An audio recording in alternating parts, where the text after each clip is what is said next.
Stop the clock so we can slow it down.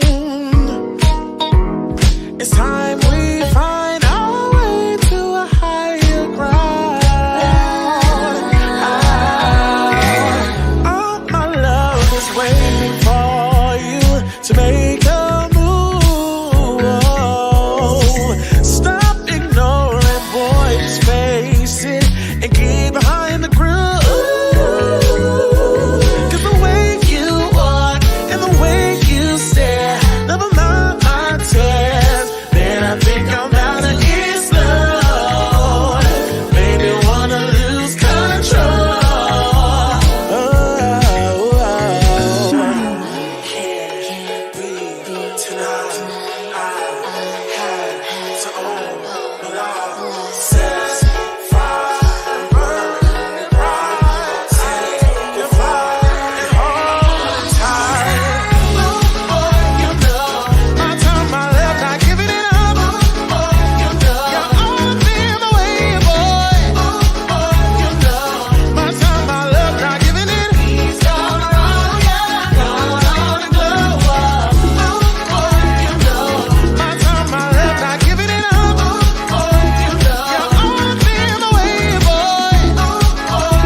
Short of the perfect, steady dripping saucy, I'm keeping the tongue wet. But buzzing with the honey, sitting king with a throne, yeah. I leaving a body while your nigga ain't home, yeah. He fucked up, so I let him fuck nigga go. You did your big one, I'm still doing bigger dough. Played you the ball to score, but you dropped it. Wasn't in his plan, so of course my guy blocked it. It's the way you walk and the way you stare. Never mind my tears. Man, I think I'm about to get slow. Made me wanna lose control.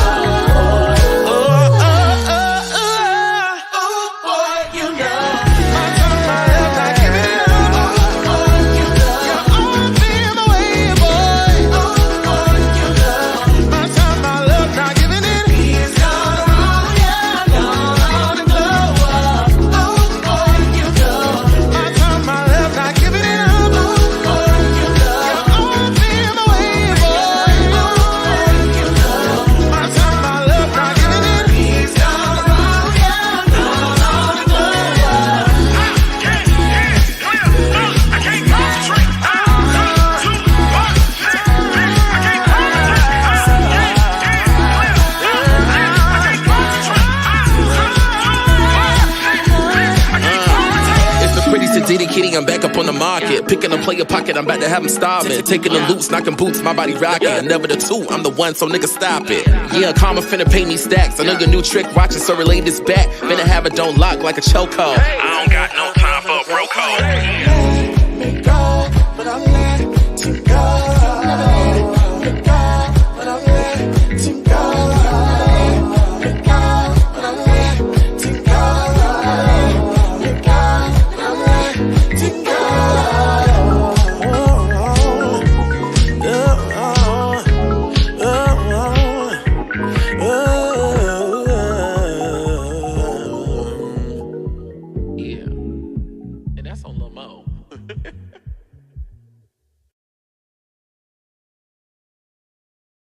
What's up, everyone? It is Darius asking you to check out my newest children's book, DJ Stands on Business. Follow along as 5 friends who are entrepreneurs by the name of Pixel, Raven, a dynamic duo we can learn, and a children's book author named DJ use their entrepreneurial spirit to save money to go on a trip to Mexico. So follow along as children can learn about terms that teach them about entrepreneurship and give them the opportunity to open up the world in the adventures of friendship and entrepreneurship. You can check out my children's book, DJ Stands on Business, as well as DJ's Favorite Day and Twinkle Little Star at www.kingdariusbooks.com.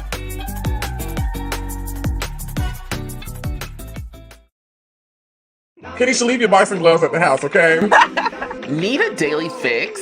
Get in the mix with Twix. a live digital digest of queer commentary on reality TV and social media. I do have to play devil's advocate just a little bit. I think Nene is above Tiffany Pollard. Really? Let me tell you something, bitch. If you hit me, I'm gonna hit you so hard you got to go get your man. Live every Monday night, only on the Oliver Twixt YouTube channel.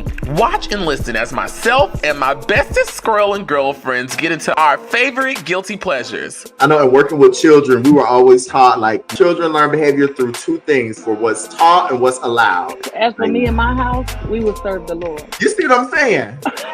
What is like the main key advice that you would give? Get a lawyer. And you just never know who was gonna stop by in the mix. You know what, Sam? We gonna go to you first. Let me say something right now. Just watching the show, my butthole was in a knot. Okay, so I'm gonna give you a lot, so buckle the up because I have so many opinions on this. Don't miss a good laugh and some exclusive tea. I have another phone call that I actually have recorded. I think she's still in the back, Dr. G. I'm waiting on her to get back on too. Get in the mix with Twix every Monday night, only on the Oliver Twixt YouTube channel. See you there.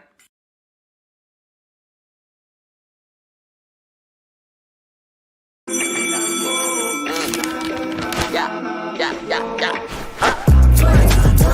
Everybody go. Everybody go. Everybody go. But the Twix better celebrate. Play it one time, you gon' play again and again.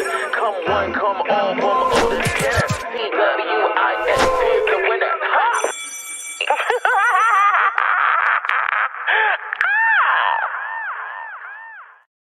Ooh, my God, that looks so good. What's going on, y'all?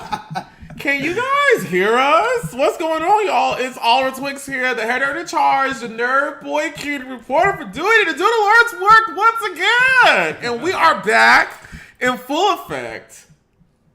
Brought to you by none other than Mother Lush and Plush. Everyone, Toni Bryce. Give it up for Toni Bryce. Hey y'all, what's the tea? Mother Lush is in the building. Mother Lush and Plush. Yes! Shout out to all my LPs, my Lush and Plushies. I like that. Yes. Are we starting already? Yeah, we started. I was about to get into it. I received that title from my nephew in Ballroom, legendary AC. I don't know if AC's still a Birkin, but he gave me that name many, many years ago. Oh, nice. Because in Ballroom, I, at that time, was representing like full-figure plus-size girls, and I was one of the only one. And so he was like Lush and Plush. But also, not only was I full-figure, but I carried like a certain sex appeal. So that's where the Lush and Plush came from. No, I love it. No, and I've been rocking with it ever since. No, I live. That's like one of the things I remember distinctly from you being on the show. You saying Mother Lush and Plush. I thought it was like great branding. I'm like, that is so smart. Yes, you know. I wanted to do merch a couple years ago. I don't know why I never did it, but I should have. Yeah, you still can. Yeah, definitely once the new projects drop. Yeah, maybe I'll do it next year when P Valley drops. You should. Yeah, you should. That's what I'll probably do. Yeah, I'll remind you. With some ideas. Yeah, I'm gonna ask him like, girl, where's the merch? I want the Lush and Plush pillow. Wouldn't that be cute? That'd be real cute. Lush and Plush pillow. The Lush and Plush lotion. You a fan? Cause baby, we get hot. Yeah, you do be fanning. You been fanning in a minute. We get hot, baby. Can you guys hear us? Can you guys hear us clearly? Can you guys hear us? Oh, thank you so much, Denise. Yes, the people are showing you love. Shout out to Denise. Thank you, everyone watching. I know y'all like, this bitch is back on YouTube live. Yes. I'm going to be going live all this month. Welcome back. Yes, bitch. She's back. She's back in the saddle, ready to ride it. Jump on it. Did y'all miss the head nerd in charge? I know you missed this good hair from the nerd, okay? My God, today. Someone drop down in the comments. I want to make sure you guys hear us before we get into the thick of it.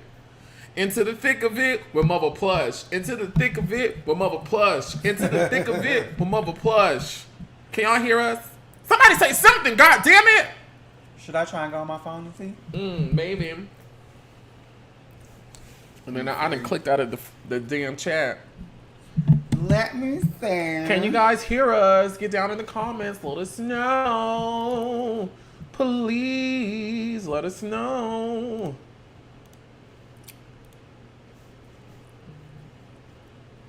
You should switch to 1-800 Contacts because it's super easy, so cheap.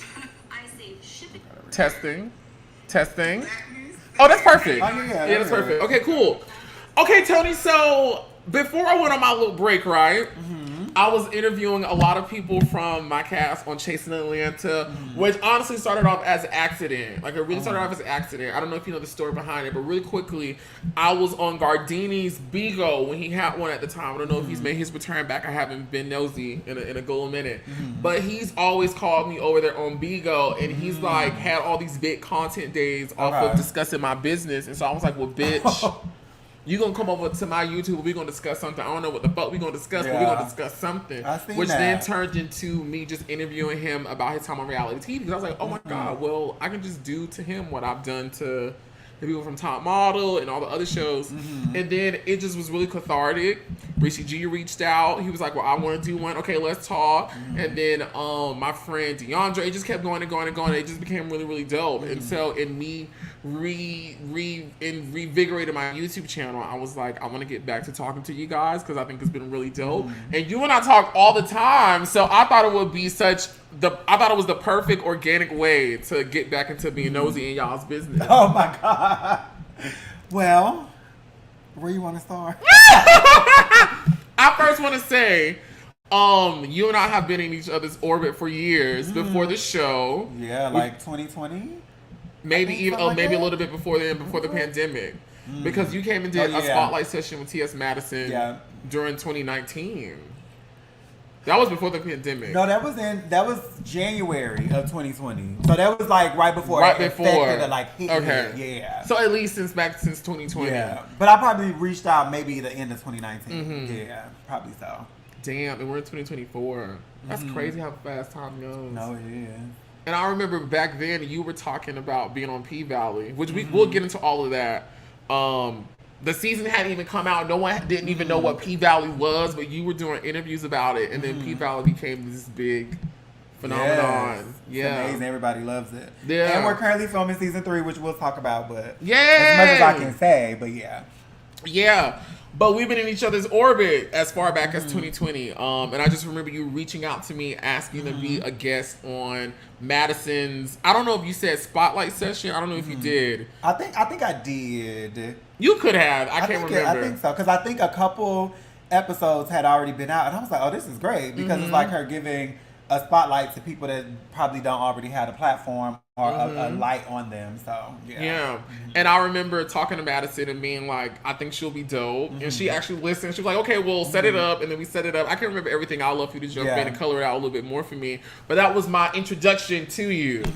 What do you remember? I remember hitting you up and I was like, hey, how do I get in touch? Or how do I speak with Madison or her management, something along the lines so I can see if she will allow me to be on the show. I'm on P-Valley, trying to advertise that.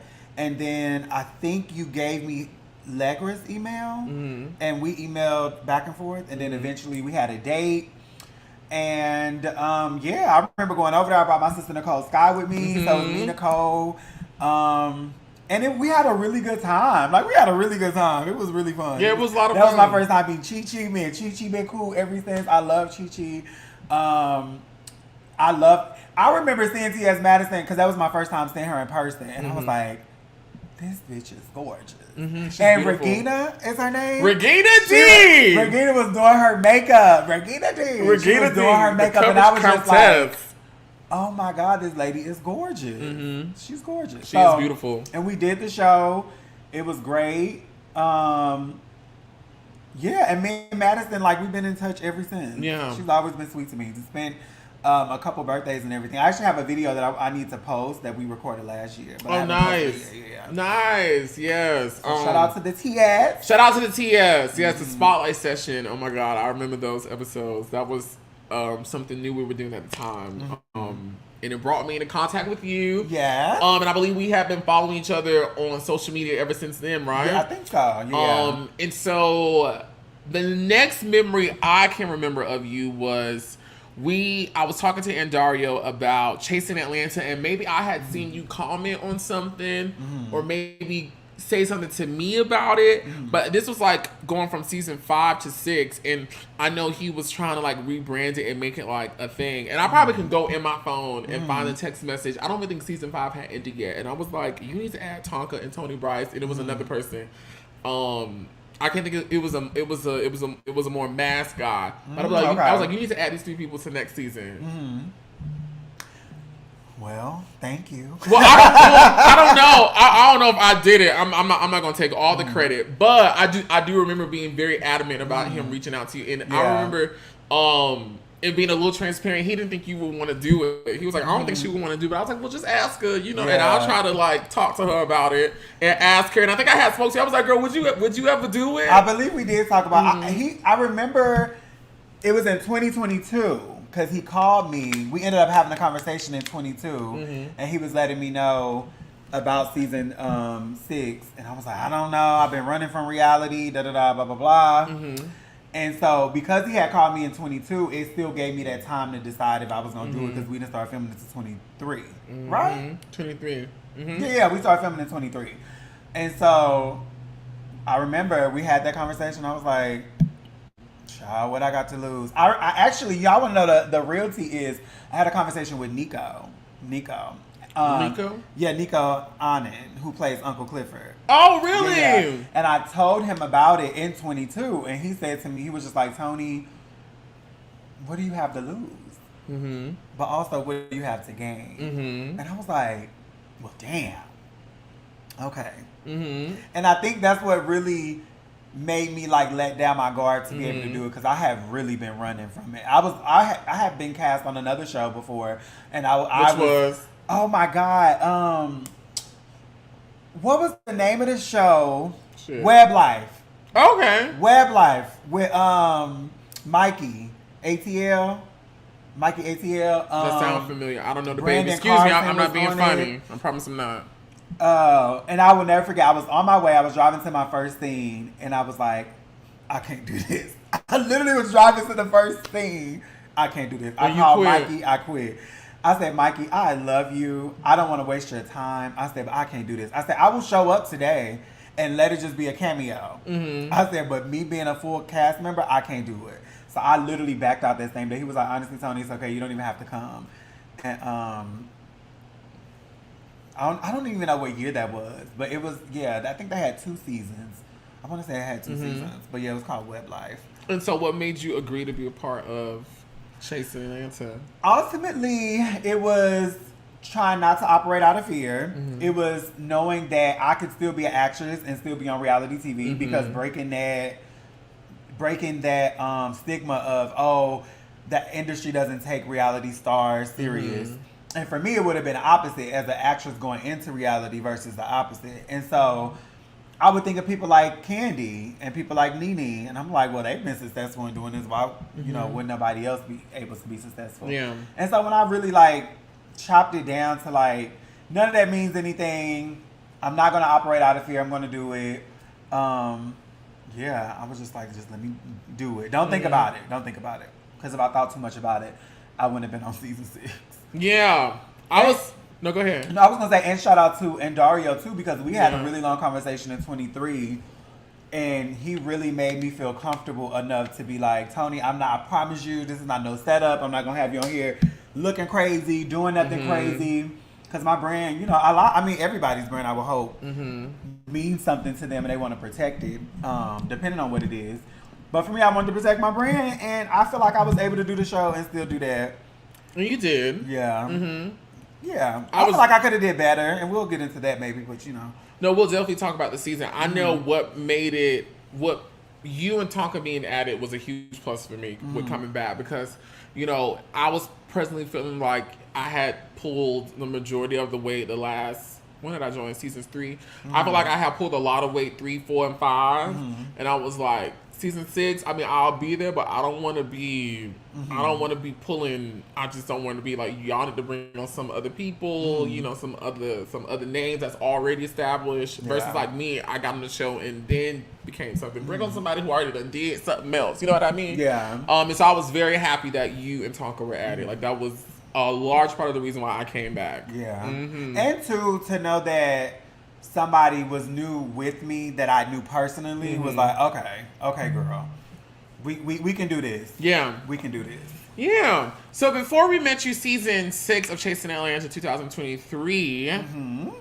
Toni Bryce before even Toni Bryce was Toni Bryce. It was life before then. So take us back as far as you want to your beginnings. Well, I'm from St. Louis. Shout out to all of my, St. Louis people in the world. East St. Louis to be exact, but I also grew up in St. Louis, Missouri. I started my acting career in theater in high school. So I've been acting for a long time because I did my first play in 2007. Oh, nice. Yeah, 2007. Started my transition almost 10 years ago. I was just having a whole moment the other day about that. My God, today. I'm a college graduate. Graduated from Missouri State University in 2014 with my bachelor's in hospitality and restaurant administration. Really? Yes, she's a degreed Black woman of transition. We love that. Yeah. What else? Child, been single for almost 20 years. Has it really been 20 years? It'll be 20 in February. Yeah. Really? Yeah. My last relationship ended my freshman year of high school. Like the beginning. But you dated? No. Okay. We'll get back to that. If you want to get into it now, you can. I've been a grown adult and doing grown people things, but dating, no, I haven't dated nobody. Nobody in the world can say they dated me beyond the last person that dated me almost 20 years ago. Really? Do people ask you on dates? Not necessarily, because I feel like a lot of the men these days, they're not ready to openly embrace trans women. They're not ready for that. They want to keep you in the house. Really, Toni? I found that so shocking because you're so beautiful. Oh, thank you so much. Yes. But honestly, all that beauty stuff, it matters not to none of them. Because the moment they know that you're trans, all of that wine, dine, I want you to be my queen, wife, girl goes out the window. Because then it becomes instantly about that feta sizing. That, yes. Fetishizing. And over-sexualizing. Maybe I'll say it that way. It becomes very... objectification. Yeah, it becomes very, you're so beautiful to, what their hair do. And like, what? Excuse you? That's crazy. And then I have to educate them and like send them on their way because I don't play that. Damn. I don't play that. And so you began your transition almost 10 years ago. This falls at what point in your life? Are you still in high school? You're in college? So,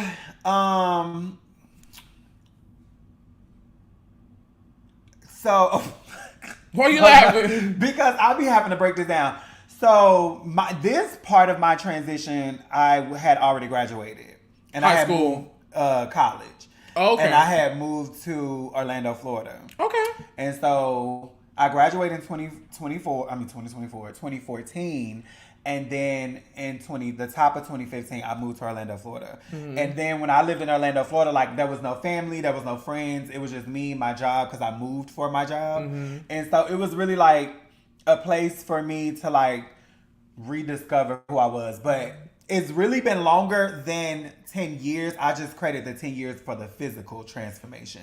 Now, as far as me going on my mental, spiritual journey, that was long before. Me and my friend Breon, we were just having this conversation. It was when I was in college, how terms have evolved now. And I know a lot of people, especially in community, have an issue with terms evolving and it becomes too much for them.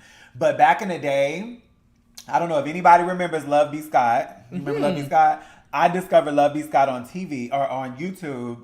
And they introduced me to the term androgynous. And when I learned that term, I was like, oh, wow, that's me. Because for so long, people that look like me, they would just automatically say, you were gay, you were gay, you were gay. And I knew for me, my battle was not that of being gay. Like, I hadn't even had sex. I wasn't even sexually attracted to nobody at that point because I needed to figure me out. So I was asexual before I was anything until I figured that out. And so I've really been I've been under the trans umbrella for as long as, even in high school, honestly. But as far as my transitioning to being the woman that I am, that was 10 years ago. And so Thank you for sharing that. I'm sorry, y'all know that was probably long. No, I'm loving it. I'm learning more about you. And so, with you having these conversations as early as you did, where does your family fall into play with that? Like, were they supportive of you growing up, expressing an identity and interest outside of what the norm is? What was that like? You know, it was interesting to me because, and I often say, like, when I was growing up, you know, everybody would tease, you know, you go through the little bullying and stuff, especially with family, but I was nobody's punching bag. Baby, my mouth was smart. You was square up. I was boots. Were you fighting? Boots. For real, you used to fight? Boots. Oh my God! I remember a boy threw a brick and he said something about my mama. And then he ended up throwing a brick and it hit my toe. Baby went after him and threw him up. But they were like any other family that was like bullying, like saying little slick stuff. And then I used to always say, you know, in school, I was all my whole life, I've been compared to a girl. You write like a girl, you talk like a girl, you look like a girl, you got long hair like a girl, you walk like a girl, you got a big butt like a girl. It was always like a girl. And when she became the girl, when she emerged, now it's all of a sudden an issue and a problem. So they eventually came around. But one thing I always talk about when it comes to my family is, especially after I moved out and went to college, I'm like, I don't need none of y'all for anything. Me and my mama, we've always had a relationship based on like survival because she was a single parent at various points in my upbringing. So we always had that relationship of making sure that my siblings and everything was taken care of. But we didn't get to like understanding until like almost 10 years ago. I'm so sorry. I just want to take a small pause to say why the reason I just cackled. So this whole time I'm looking at... Oh, no. You talking about my mom? Yes. It's a rhinestone. And so it is a rhinestone. Yeah, it's a rhinestone. Y'all can't see it. But right here where you can see this beauty mark, it's an actual rhinestone. Yeah, and that's why I just rhinestone. keyed. I was like, girl, she has a rhinestone. Yeah. That is you so... didn't know that? I've never been this close to you. No. Yeah, but it's always been a rhinestone. Listen. But you know, I used to do it with black glue until I realized black glue would rub off sometimes. Like it'll come off. And so I was like, well, now with the rhinestone, I just put the glue on there and put the rhinestone on top of the glue. And she stays the whole time. That's so team. Oh, that's so team. And so, jumping back into what you were just talking about, where does your family stand now with everything? So everybody is cool now. And what I was saying what I was getting to was me and my mama, we've always had a relationship, but I think now we have become like really best friends. Like I am there for everything. She's there for everything. And we have like, I always tell people I think my mom is like sometimes my soulmate. I feel like she's my soulmate. I feel like we heal each other. Oddly enough, it took us a crazy journey to get to that point. But yeah, everybody's respectful. Everybody, she, her, daughter, all of that good stuff. I love that. But they had to come into that because I wasn't that person that was like, oh, you got to get them grades and get them time. I've never been her.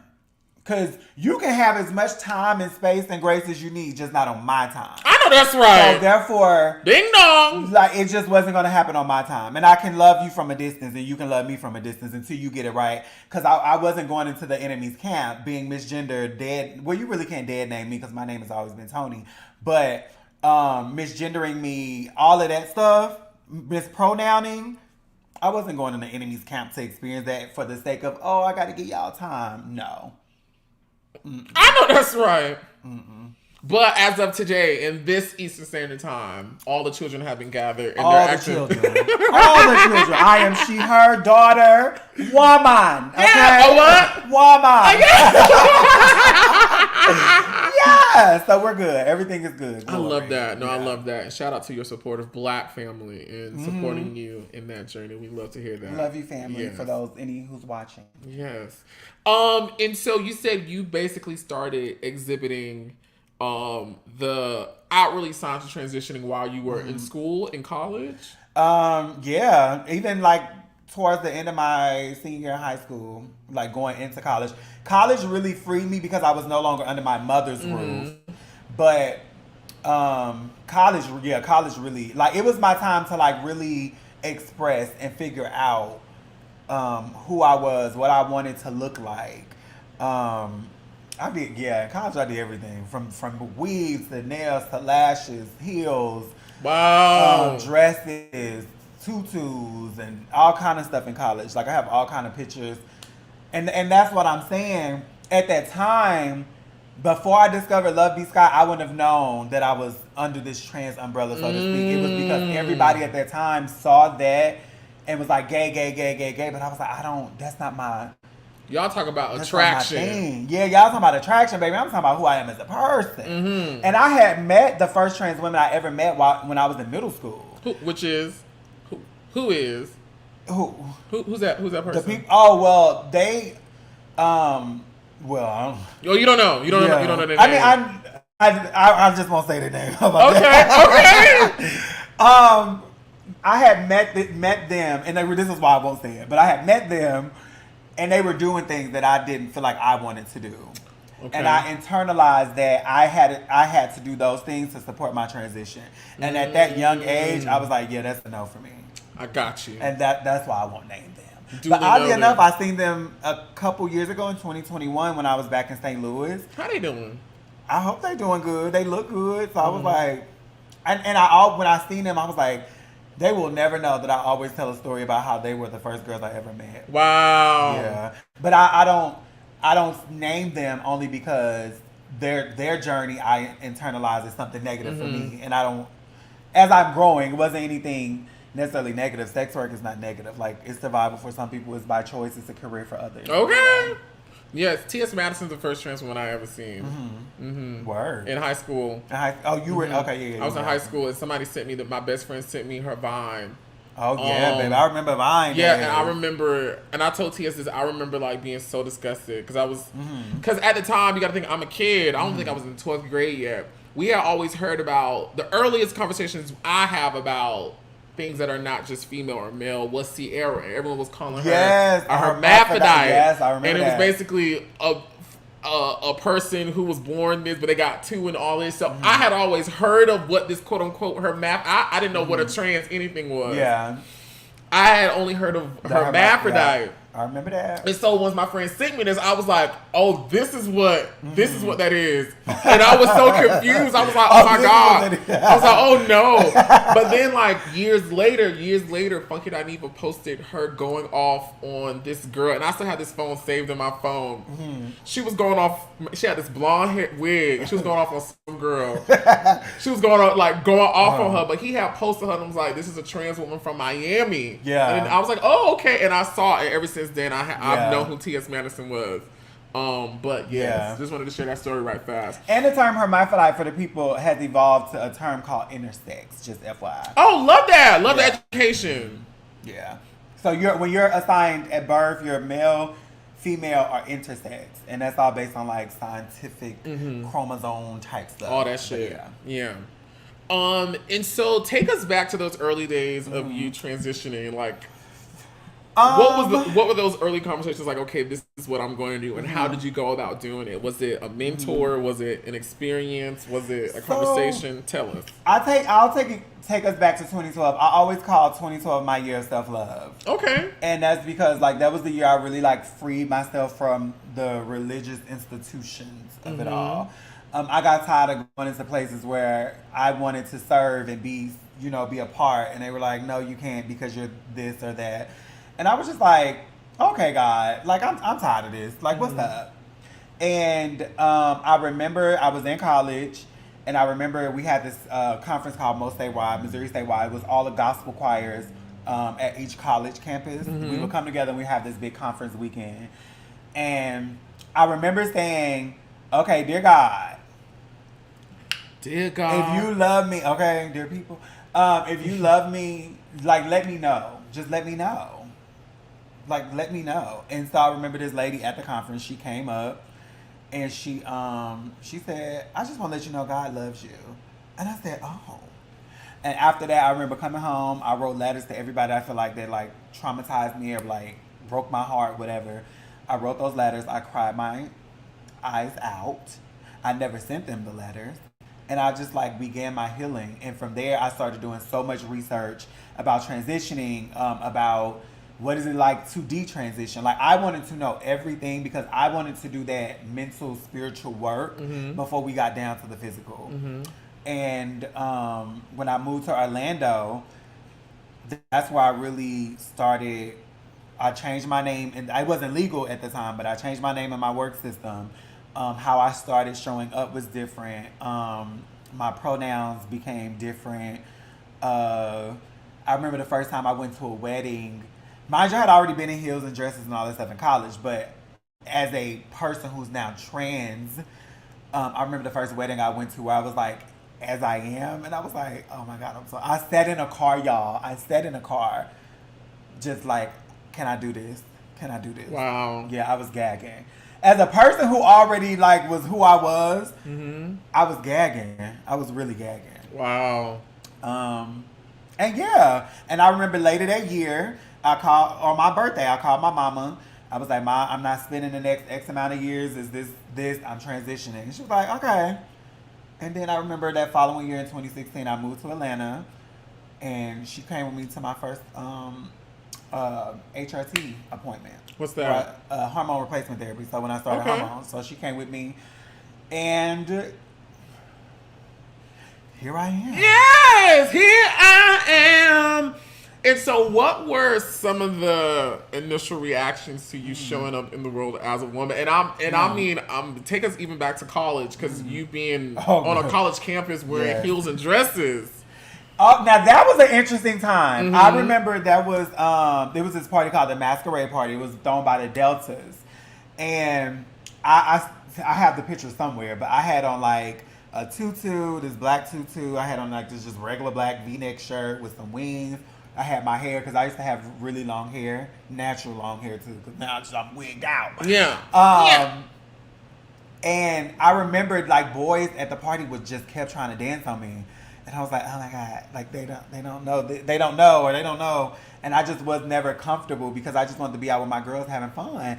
And men, they were attracted. And so were you going out as a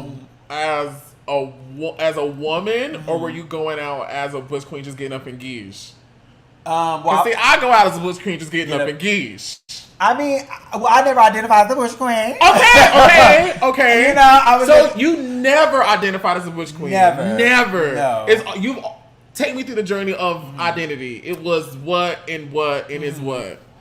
I will say I've always been a divine feminine being, and because I think early on when you're socialized as a young kid, because you're assignment at birth, you're socialized as a young boy, so you're brought up to be and think a certain kind of way. But I feel like when I really knew that, okay, yeah, I knew at a young age that something was quote unquote different or special, whatever you want to call it. But when it really changed or shifted for me was when I was in middle school. And that's when I discovered LGBT culture, ballroom, clubs, other people. I had a really close family member who was also like, we were so close, and like we explored everything together. And so to have that person with me, it was just like an experience that I would never want to change, because I needed that experience like when I was young, because it kind of liberated me and freed me. But yeah, so like I said, at the time I would be socialized as such, but I knew that was never like... It was never me. And that's why when I saw those girls for the first time, I gagged, because I was like, oh, I don't have to be stuck in this for the rest of my life. Work. But because of the things that they were doing, I internalized that I had to do them. I had repressed it and just kept going about my life. So of course, growing up after that, people were gay, and so you learn to accept it, because that's how people identify. Yeah. But I knew that wasn't my story. Like, it just wasn't my story. And so I never even had sex until I was transitioned. Wow. Yeah, I never had sex until I transitioned, because I wasn't comfortable with my body or who I was at that time or how I was presenting because I wasn't comfortable. You hadn't cemented the definition with yourself first for you to even present or say this is who I am to somebody else. Wowzers! Yeah. Okay, so leading up to you being in college and coming out the way that you weren't married to no pronouns internally. Well, internally, I was, she, her. You was she, her. But, growing up in Ballroom, everybody's pronouns is she, her in Ballroom. Like, you can be the most masculine thing. Like, look at her. Yeah, look at her. You know what I'm saying? So, in LGBT culture, the divine feminine takes over. So, everything becomes feminine anyway. But as far as people pronouncing me, I never, gave, don't say this or don't say that. Because at that time, we're in a different time now where pronouns and identity is really... it's really an important thing. Back then, I feel like we were just still figuring everything out. Terms were evolving. Like I said, I had just discovered what androgynous meant per Love B. Scott. Yeah. Thank you. Shout out to Love B. Scott. Shout out to Love B. Scott for that. I needed that growing up. Like, that really helped me. That really, really helped me. And so you are at the Delta party. Yes. You're up in the things of the things. Yes. The boys are feeling the fantasy. Yes. And I remember us leaving because the party was over. And I was in the hallway waiting for one of my friends to come down. After a party, everybody leaving out. And I remember a voice saying, he said, "Hey, where the girl in the tutu at?" And I said, "Yeah, I gotta go." Like, come on, y'all, we gotta go. Get to the car. Because that was like, as a person who wasn't intentionally trying to attract that attention and or gain other people's attraction, I'm not in control of who's attracted to me. I knew that I was like, okay, he is assuming that I am identified as probably a cis woman, because he probably wouldn't even know what the term trans was at that time either. But he's probably assuming I'm a cis woman, and so he like what he saw, whatever the case may be, and so boom. I love that. Yes, ma'am. But you got the fuck on. You say y'all. Oh yeah, no, I was never dumb, okay, and I didn't drink, so I was never. You could never catch me slipping because for me it was always a way to stay alert, so I can make sure I was protected. Because if I'm drunk and everybody else drunk, who the fuck gonna protect me when it comes down to it? So yeah. That's where my mind always was. All of my college years, I'm the designated driver. I'm not drinking because I'm staying alert. Like, bitch, I'm gonna live to tell the story. Hello, you know what I mean? Did. Yeah, and will. Listen, I'm learning so much from you right now, as I hope you guys out there are. We're gonna go to a quick commercial break, but when we come back, I'm going to get into where does Ballroom begin in your life, and then we're going to move forward with that. Y'all, it's Oliver Twixt here, the hair nerd in charge, sitting with none other than Mother Lush and Plush in her place, okay? I brought the classroom to her just because I wanted to get out the house. I be wanting to do stuff, I don't blame you. I be wanting to have shit to do. Yeah. So I'm having shit to do. I had to give myself something to do. And I'm having such a great time. Listen, about to play this right quick, and we will be back right after this. Don't go nowhere. What's up, everyone? It is Darius asking you to check out my newest children's book, DJ Stands on Business. Follow along as 5 friends who are entrepreneurs by the name of Pixel, Raven, a dynamic duo we can learn, and a children's book author named DJ use their entrepreneurial spirit to save money to go on a trip to Mexico. So follow along as children can learn about terms that teach them about entrepreneurship and give them the opportunity to open up the world in the adventures of friendship and entrepreneurship. You can check out my children's book, DJ Stands on Business, as well as DJ's Favorite Day and Twinkle Little Star at www.kingdariusbooks.com.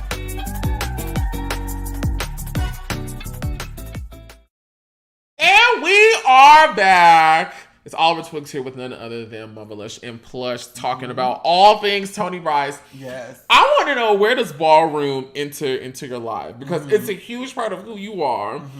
So take us back to where that story begins. Ballroom would have started for me like around 2006, 2007.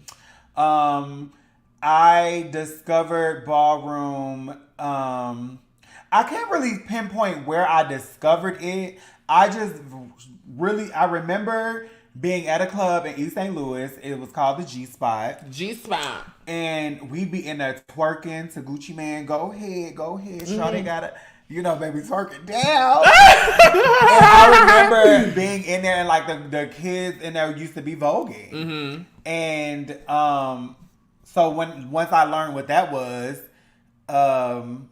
I then would learn like of the ballroom community in St. Louis. Mm-hmm. And then eventually, if y'all remember America's Best Dance Crew, Vogue Evolution. Oh, yes! Vogue Evolution was on there. But how I got into it, because they wanted me to be in ballroom at that time, but I was like, yeah, I'm in middle school. Like, I'm focused on school, child. I'm trying to graduate. I don't need no extra commitments beyond just school. Mm-hmm. And so I didn't necessarily join anything. But then in 2009, how I joined was, when I was in school, okay, so I'm going to tie all this together because it really stems from theater. Mm-hmm. When I was in school, there's this play called Rent, but then they did it into a movie. And I had watched the movie. And when I seen what the content was about, like it really like changed something within me. And I had met this man named Luna Khan. And Luna was a person that was he was diagnosed at a young age, I want to say like 14, like in the 80s. So in the height of the AIDS HIV epidemic. And I connected with him and his story, and like seeing that, I just felt like, well, what can I do? You know what I'm saying? As a person that's not living with HIV, but also young, that hasn't even explored sex at this time. So I'm like, what can I do? And I reached out to him. He had a show on YouTube as well called The Luna Show, which was another like great resource for information. And so I would watch his show. I had eventually reached out to him, and I'll never forget, like October, November, we had a conversation about me joining Ballroom, and he asked me to be his daughter, his personal ballroom daughter, and invited me to be a part of his house, which house he founded at the time, which was called the House of Legacy International. Oh, wow. And so I became a Legacy International, and my name at the time was Miss Toni Legacy. And yeah, that's how I got started. So it's crazy because activism, HIV prevention work was really that like led me to him. But how I discovered Ballroom versus how I got into Ballroom, two different things. But yeah, that's how I got into it, was my connection to Luna. And so where does the story of Toni, Bryce, Mother Lush, and Plush, because you are a known person in Ballroom, right? Maybe. Why you say maybe? I feel like all the shit I be seeing you post, people know who you are. I mean, so not in a sense of mainstream, because mainstream I never took serious the way I took the Kiki scene serious. Okay. So I joined the Kiki scene 2000 because I didn't know at the time St. Louis had a Kiki scene. Everybody that was in St. Louis trying to get me to join Ballroom was in mainstream. So they wanted me to be in a mainstream house. And walk what? At the time, it would have been Drag's Realness. Oh. Yeah, it would have been Drag's Realness because I had not started my transition yet. Gotcha. And so when I joined the Kiki scene, I was, one of the first. We had Rebirthed It in Atlanta in 2017. We had Rebirthed It in Atlanta because it was here previously, but it was truly a Kiki, and there was no structure. Oh my God. It was truly. It really was. It was a Kiki, in which it was supposed to be. It was supposed to be for fun, for the youth to have fun, but it had no structure, none of that. And so when we brought it back, we added that structure. We opened the houses and brought the houses down from up north. We became the mother fathers. We had to throw the balls. We had to create, the rules and regulations and all that stuff. So when I talk about it, I always say I'm one of the founding leaders because I was one of the first people in leadership as well. I was the first vice president of the Atlanta Kiki scene. And so, so that's where it really started. And like I said, I would come in the, the skin that I'm comfortable, in my skin, cozy. Yes! And, you're so silly. Yeah, I think I just always carried a certain aura, sex appeal about who I am. Yes, and that's where the name came from. And I think because now I think internationally known, because I haven't traveled abroad just yet. That really came from being a mother in my house currently. Gotcha. And that's mainly because at one point I went from being a chapter mother to regional mother to now international. If you want to say mother or overseer. And so I started helping develop chapters around the world and managing chapters around the world. So you get paid for stuff like that? No. You just did it because you want to do it. Yeah. Wow. Ain't that crazy? I mean, I love it. Yeah, It's I mean, beautiful. it's literally Ballroom it can be a business, it can be community service, it can be a lot of different things because you are giving a lot of yourself in your time. Wow. Yeah. Wow, Toni, that's so beautiful.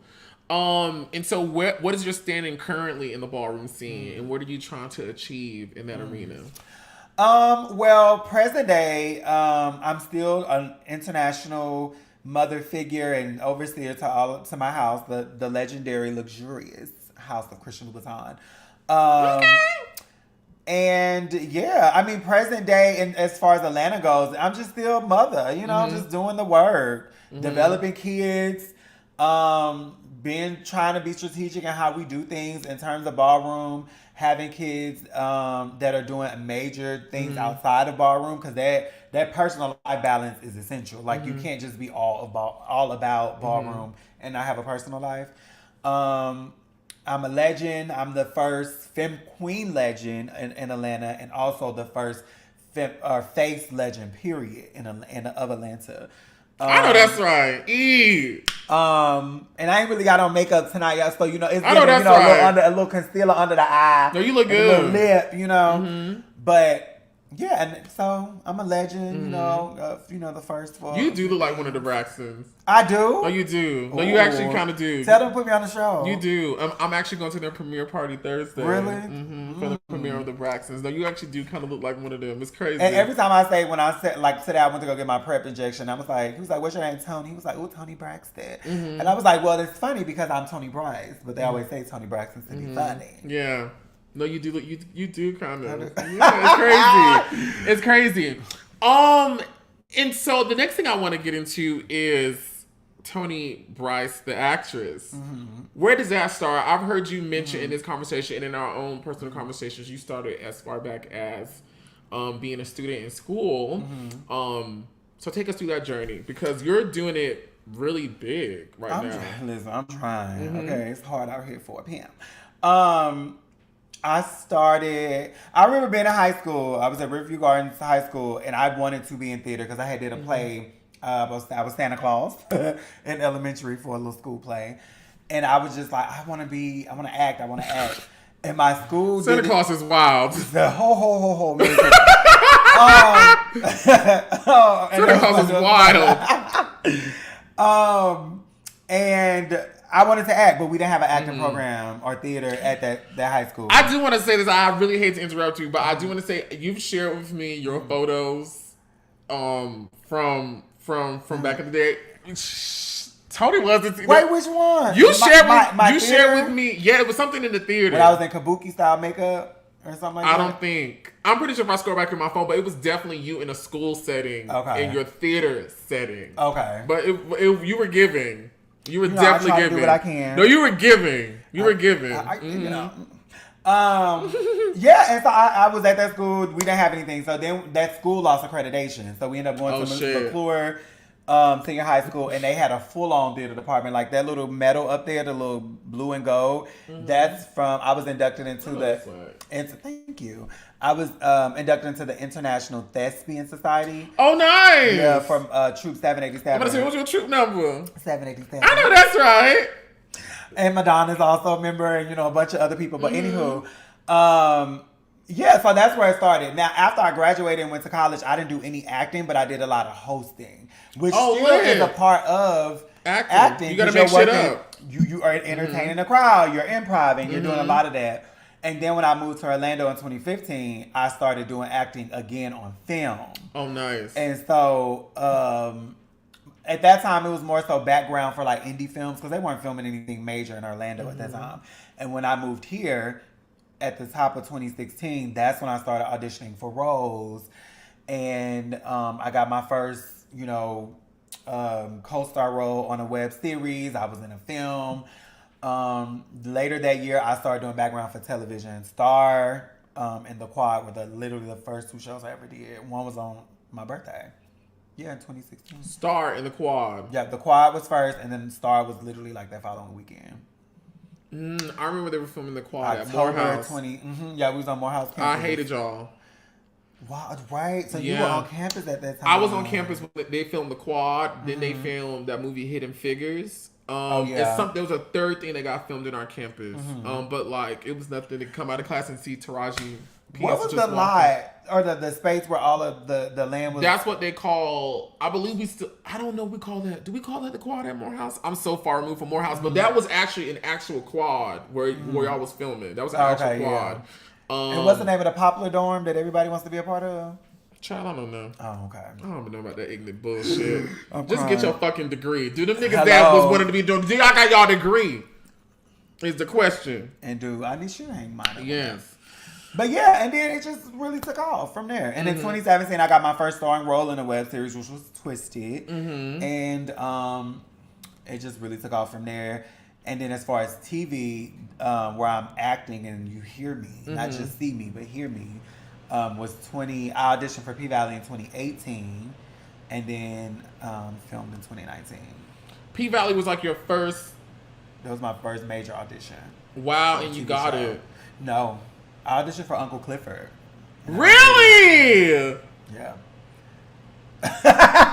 Because, so let me explain this. At the time, the people that auditioned for Uncle Clifford was everybody, no matter gender, sexual orientation. Like it was cis women. I don't know if any more trans women outside of myself, but trans men, non-binary, everybody. And I always say, and I don't know this to be true, but I always say I think maybe it was Katori's way of like discovering new talent because nobody can do Uncle Clifford like Nico. And when she first wrote the play, Nico was the first Uncle Clifford ever. So it only made sense for him to be in that position. And nobody can do it like him. So in 2019, I did background for episode 4. Because that was around the time I was like, okay, I'm not doing background no more. I want to focus on like roles. Whether it's indie or TV, I want to focus on roles. But yeah, I was like, I haven't heard anything about shows. I love that you took that decision and said that for yourself. Because it was time. Which that's a tough place to be in as a queer person in entertainment. Because there's not a lot of opportunities for us, especially back then where we could visibly see. We made a lot of leaps and bounds within these last like 3 to 4 years in terms of representation. So that was really big that you said like, bitch, I'm not doing any background work. It's only gonna be roles. That's huge. Yeah, because I didn't say that about myself until this year. Because it was a way for me to like get on set and get that experience to see stuff, like to be on Star and seeing Queen Latifah and Benjamin Brad, I think is his name. It was so many shows after that, but it was just dope to be on set and like see that firsthand and get that experience. So yeah, I had booked an extra role on episode 4 of season 1 of P-Valley, and I remember Katori came in and she sat down in like what they call the village or producer village or something like that, and I was like, I know this lady. I auditioned in front of her. And that was me trying to get myself confidence to say something, because you're really not supposed to say nothing to nobody. As a background person, you're supposed to sit there and not say nothing or interact or engage. But I had went down on the steps. She was sitting here, and I like tapped on her shoulder. And when she turned around, she was like, I've been thinking about you. And we had a conversation. And literally that next episode 105, that's when y'all see me in the jail in season 1. And it started with you tapping her on the shoulder. So what she tells me is, she had already been, like she said, she had already been thinking about me. And she was like, I got to get you on this show. And so when we did the rehearsal, she said to me, because I was telling her, I was like, oh my God, I'm so grateful that I did that background that day. She was like, but it wouldn't matter because we was going to be reaching out to you anyway. And I was like, I love that. That gagged me. When you think you know, but you have no idea. Then they just stayed on MTV. What is the MTV? Oh, you know what I'm talking about? With the celebrities. Punk'd. No, it was like Diaries or some kind of diary show. Oh yeah, and they'll be unplugged. You know, it's something like that. You think you know, but you have no idea. Yeah. Yes. And yeah, that's how it went. Wow, I think it was MTV Diaries. I think that's what it was called. I love that. And so you get this graduated role. Mm-hmm. What was the reception to you being a trans woman of color on this big show? Because of course, everyone's talking about Uncle Clifford. Mm-hmm. Everyone's talking about I don't know them by names. Yeah. But the one who plays Mercedes. Brandy. How was it for you? Mm-hmm. So in the beginning, I had to calm down because the subject matter. I always said that Katori always did a great job at combining like real life drama with comedy, and when people saw Nineveh, a lot of them, to my knowledge, didn't know she was trans. I didn't know I was that passable, but they didn't know she was trans, and then they just thought it was funny and comical. And for me, being a trans person who knows that when these girls get sent to jail, they are putting them in men's cells. Like, that's where they will put them. I was looking at it more from a sensitive lens about how this is like lived experiences for people and y'all just finding humor. Mm-hmm. But one of my good sister, Ashton Groom, she told me, she said, sister, she said, one thing we can't do is control how they receive the art. You take it, you do your best with it, you create it, and you leave it up to them to receive it or perceive it how they want to do it. Mm-hmm. And after that, I became okay with, Nineveh is so funny. Oh, we need her back because she was such a comic relief or whatever the case may be.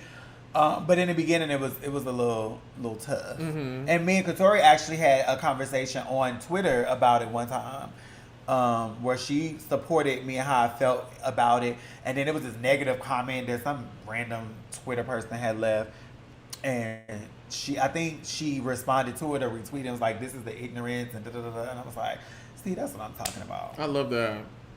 No, I love that. Yeah. I love how P Valley has become a safe place for our community. Yeah. Through the characters such as yourself, and Uncle Clifford, where like those characters are respected. And I feel like, of course you got the story of it all and the different nuances, but I love how, to me, the show was a celebration of that culture and the people that come from it. And I love to see people from my community celebrate it in that way. And then of course I had met you before it had even came out, and I'm not gonna, I won't say you was lying because I'm like, ain't no way nobody gonna come here and lie, but of course the vast majority of us had never heard of P Valley, had never heard of like all these different things going on. So I remember sitting there and I was like, damn, that's the girl who came and spoke to Madison. That's her for real.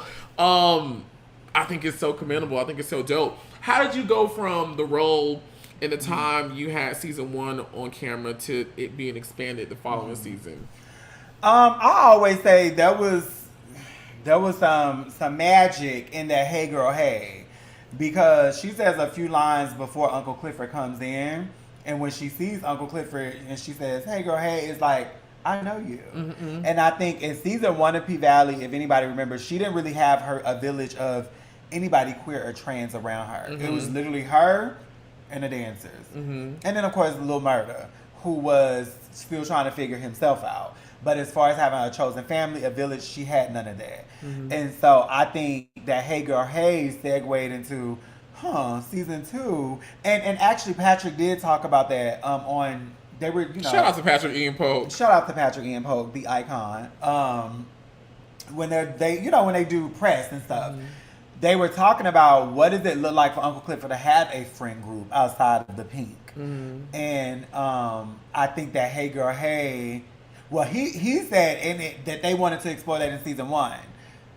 But I think that "Hey Girl, Hey" kind of, in my mind, led to that connection of furthering a story or narrative. And so not only just, this is her friend group, but let me hire her and put her in the Pink. You know what I'm saying? She's the house mother. And I'm like, I gagged season 2 because I didn't know. You don't know. Mm-hmm. If you're not a series regular, you don't really know what's coming. Wow. Because they have to sign contracts. They have to be in these contracts. They can't do other stuff. Like there's rules and, you know, regulations, guidelines.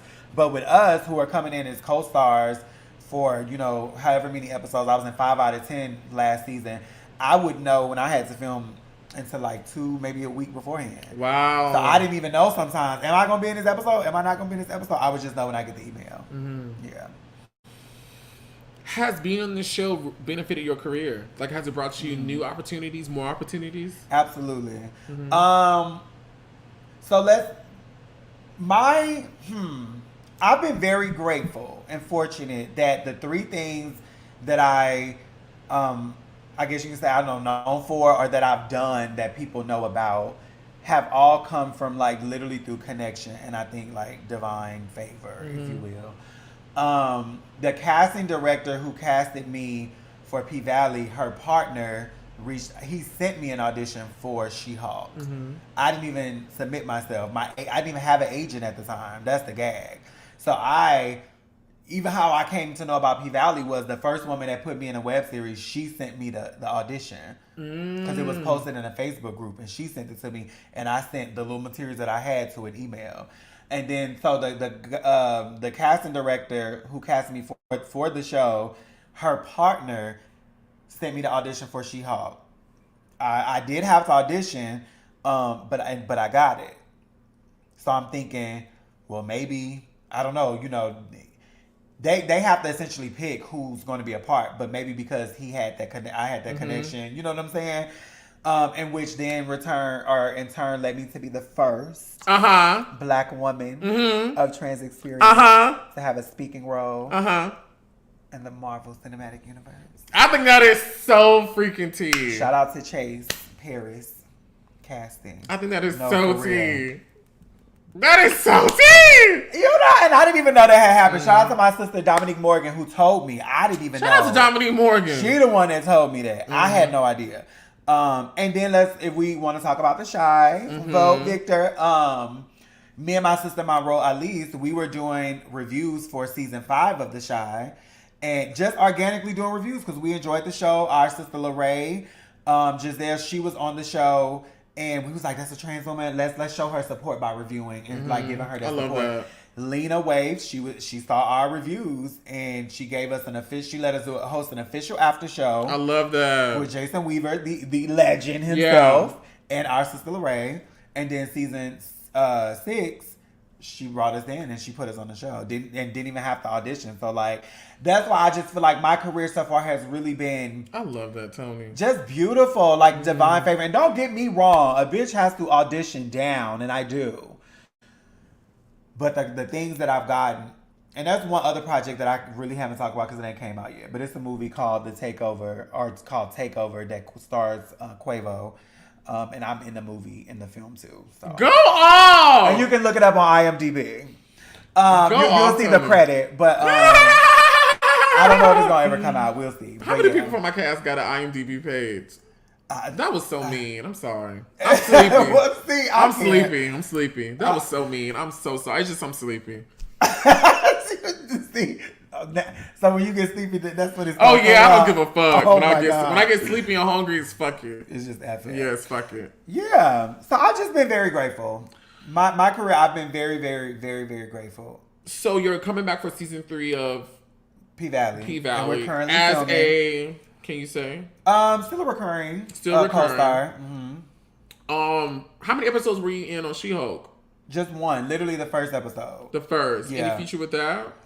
I don't know. I don't know if the show got renewed or anything. But I do want to shout out to the creator, Jessica. I don't know how to pronounce her last name, so I'm going to say Jessica G. And we had that conversation, too, about me becoming the first Black woman of trans experience to have a speaking role. So I'm like, let me plant this seed as to her being a creator. And we had dialogue back and forth. So I'm like, who knows? Maybe if it's renewed for season 2, Look out for your girl. I know that's right. Yeah. And then the Shaw you were in how many episodes? 4. 4. Yeah, 4. Okay, and any future with that? Well, they're currently filming season 7, and I don't think so. But you never know. Maybe, but you know, Lena is a person of many projects, so maybe I'll be in another one. Me and my sister. And so you have the upcoming movie with Quavo. Hopefully, we gonna hope that it comes out because at this point I don't know if it's gonna come out because we filmed that in 21. We're now in 24. Oh damn. Yeah. Any other projects you can talk about that are coming up? No, just P Valley. And to be clear too about that, right now the industry, I just signed with new management. Shout out to Creative. But in that meeting, I learned that who you talking to? Creative. He's your favorite. No, that is called Creative. Oh, okay, gotcha. With the K. So I just signed with them, and in that introduction meeting, she was telling me. Okay, there you go. Never mind. You done did it. Keep going, baby.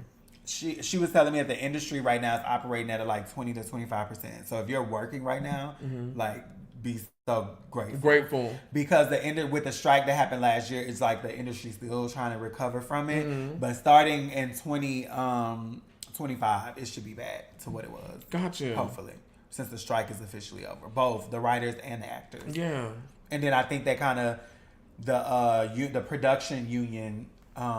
It's some acronym, I can't remember what it is, but they were up for a strike this year, but I think they worked out the negotiations.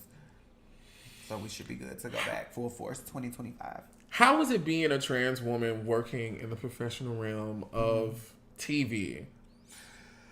So I haven't had any crazy experiences outside of one. You love that. Outside of what? One. Oh, shit. Right. But yeah. Now there's been times like leading up to these roles that people didn't always write descriptions right and was saying stupid shit, and you looking like, girl, what? Or people that want to write a whole,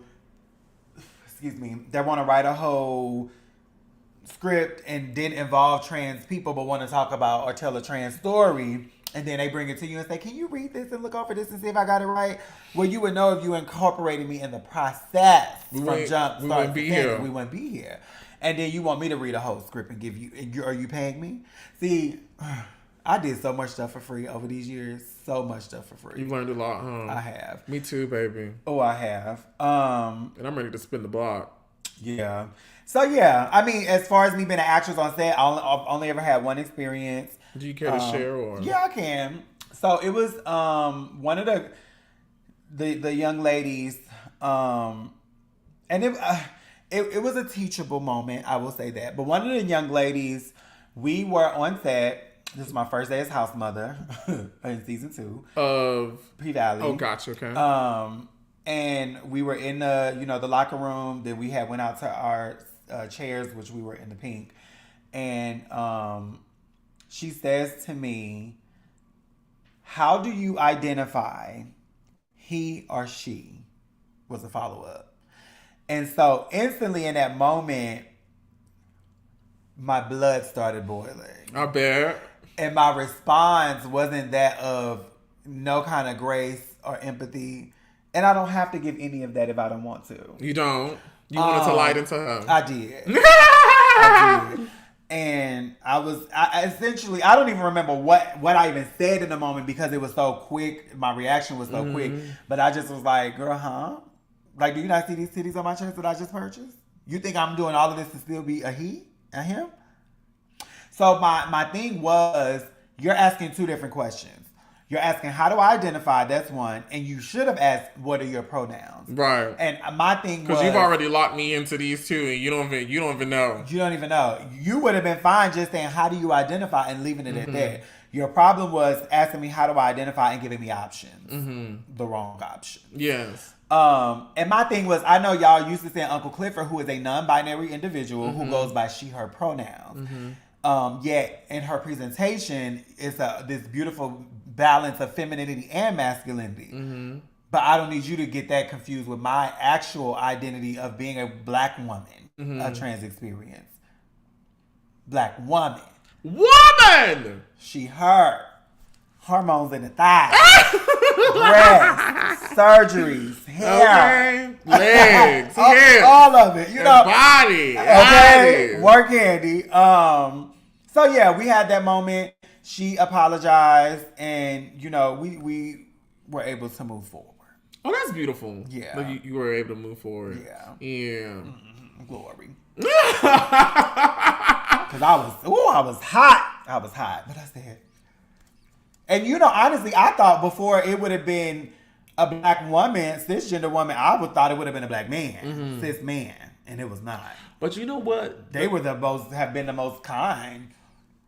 Cisgender men, in my experience, and I have to give them credit, especially the black ones, have been so respectful. Like, and I feel like, I don't know if it's overly, but I've had such pleasant experiences with black straight men on set. Really? And honestly, I expected the opposite because of like how black women or black trans women interact with black cis men. Like, it's always, if it ain't got nothing to do with the bedroom, it's toxic. You misgendering, you name calling, you joning, murdering, harming. Let's talk about it. You know what I'm saying? Like, it's always these toxic interactions. So that's why I said before anybody else, I thought it would have been a black cisgender man, and it was not. Wow. Yeah, it wasn't. And so being an actress is your full-time gig? As full-time as it will be until, yeah. But I'm also a community health advocate, so I do a PrEP influencing as well for HIV prevention, yeah. I love that. Yeah, I'm part of, with Black Women's Health Imperative, I do their I Am HIV Possible campaign.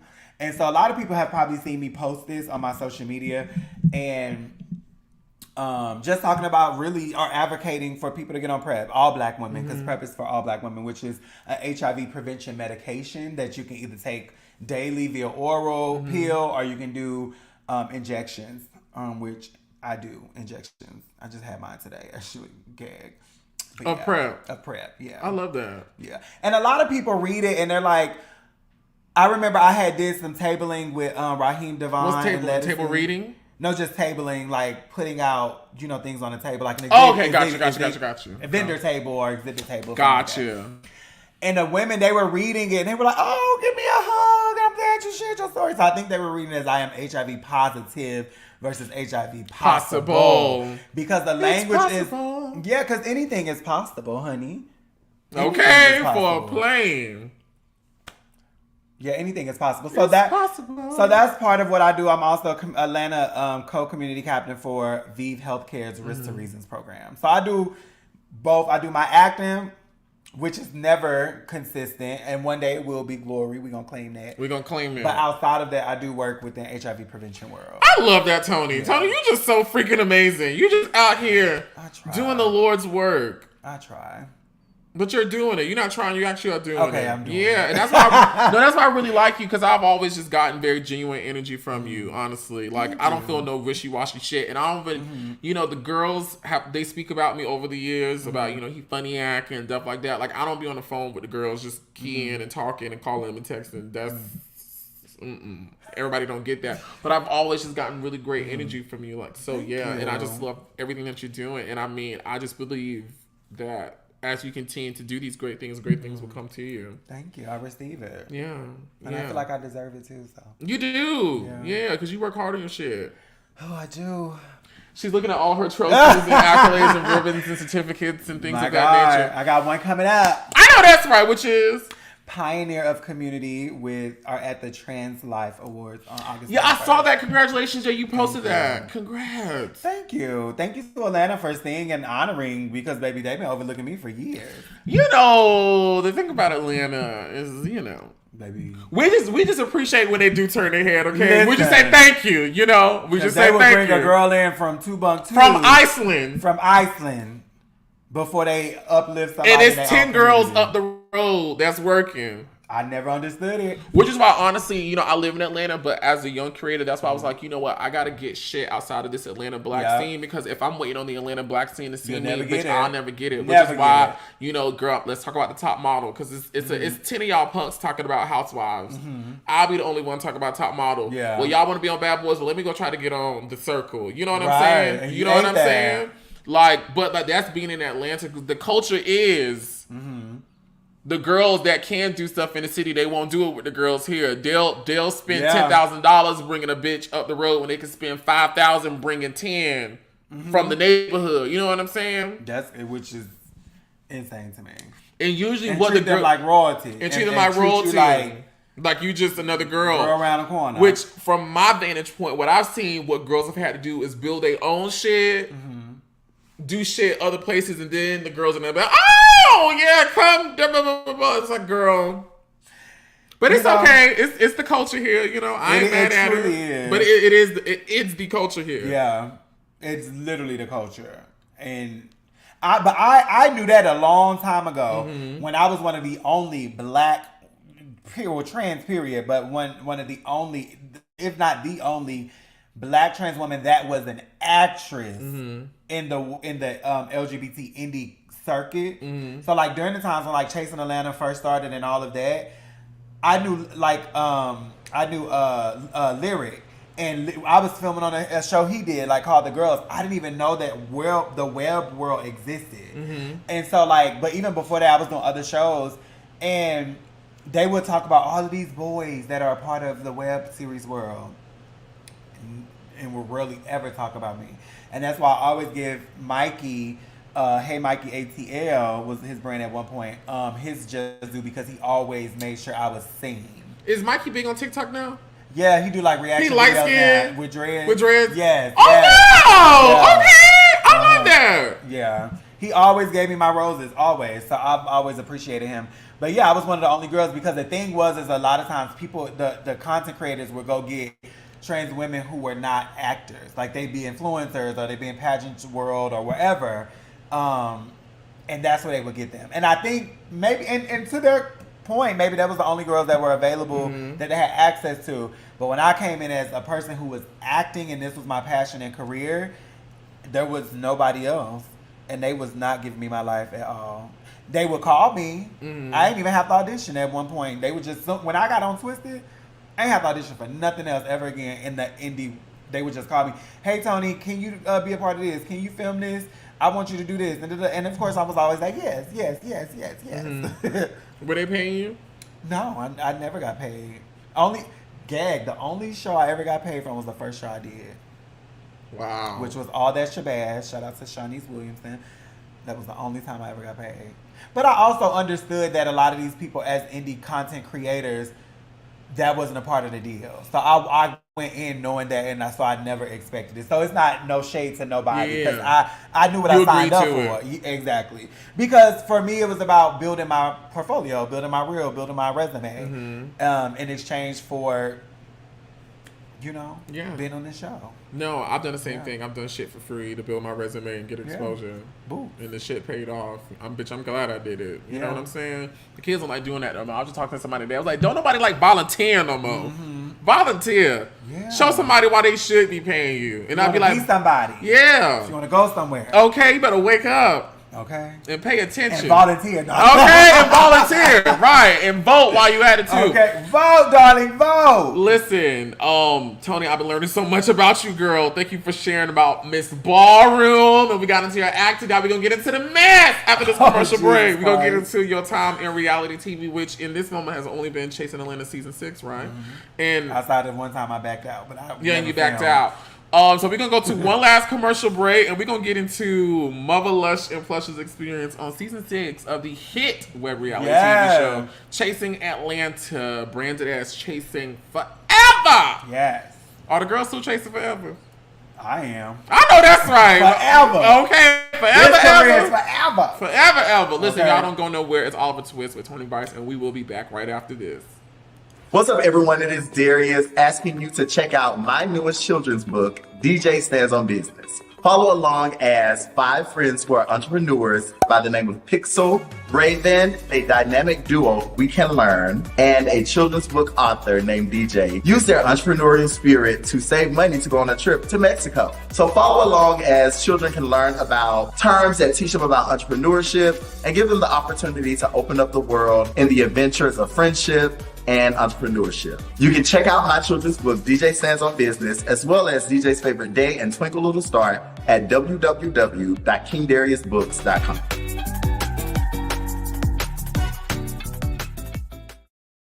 Listen, we are back. Oliver Twixt here with none other than Toni, Bryce, Lush, and Plush. We've gotten to all the things, other things, and we're now talking about the shits of the shits, which was Chasing Atlanta season 6, honey. Now, I was so happy that you were a part of the cast. I had advocated for you to be part of the cast. Thank you. No, I really did. And I was just so happy that you and Tonka were there. I was just like, thank the Lord, you know? Yeah. And for me, you know, I'm not really, I've tried not to be an elitist, but I was just like, okay, Chasing Atlanta is now in season 6. We have all these other web reality shows popping up. Now we got shit like Zeus and all this other shit popping up. We need to become a little competitive. And yeah, we got award-winning personalities that have kept the seats here, but we need to bring in some people in our community that got names and resumes that have done things that will be willing to, you know, further legitimize our show. And I do feel like you and Tonka joining legitimized it, you know, because you guys, I feel like you guys did, with you guys already being known in mainstream media in your respective places. Tonka having been on Legendary and being prominent on his season, and then you being prominent for appearing on all these well-known shows. I was like, that's perfect. You know, I'm coming off the heels of being on WeTV again and Netflix and all this other stuff. I'm like, this is what Chasing Atlanta needs. Like, if we trying to be those girls of the girls, we need to bring the girls of the girls on the show, you know? Well, don't be auditioning no more people. Bring people that's already doing shit. I appreciate that. I really do. Because I think sometimes it's always good when people have a different lens than you do. Because I don't always see myself how people see me. Yeah. So I be appreciating that. I know. I thought you, and I thought so too. Like, I didn't know you personally, but you always came off very like sophisticated and well put together. I always felt like our brand only showed one type of trans woman, which to me has been, a lot of them fall underneath that stereotypical cattiness, fighting, you know, the antagonistic energy within the situation. And I just felt like you would bring a different face to the conversation. And not saying one is right or wrong or one is better than the other, because I'm not saying that. I'm not saying that at all. But I do feel as if only one face of it was being shown when there's many representations of what it means to be a trans woman of color in Atlanta, so trying to further your career. Yeah. You know, not all of them acting like this. You know what I mean? And so like I was excited for you to be around. Like I was just very, very, very, very excited because I respected you. So yeah. You know, to be honest, and I always shied away from that with exactly what you said, because I never wanted nobody to feel slighted or like it was shade, because I'm not that person. Like, I'm not here to shade or do that. But for a long time, I have heard, Toni, you need to, and that was partially why I think people wanted me on the show or on some of the shows, because they wanted to see what other kind of trans people or women are out there too. Yeah. Now, with that being said, I think the type that's like in the mix is more value than what I was able to bring. I don't think what I brought was valued by the viewers by any means. Wow, really? Yeah, I don't feel that way. Maybe by a few people, but not as a collective. Like with the whole fan base of the show, I don't really think they were. I think I never did anything for them that was worth talking about. It was like playing it, maybe to some playing it safe, but for me, literally just living my life. So I think that other side is valued a little more because they want that entertainment. They want that drama. They want something to look forward to whenever they tune into these episodes. And I don't know that I gave them what they wanted. I mean, but honestly, I was okay with the role that you played because Chasing Atlanta has a bunch of firecrackers that's gonna get the shit popping. Somebody got to be calm around this bitch. You know what I mean? Like everybody can't be turning up and giving.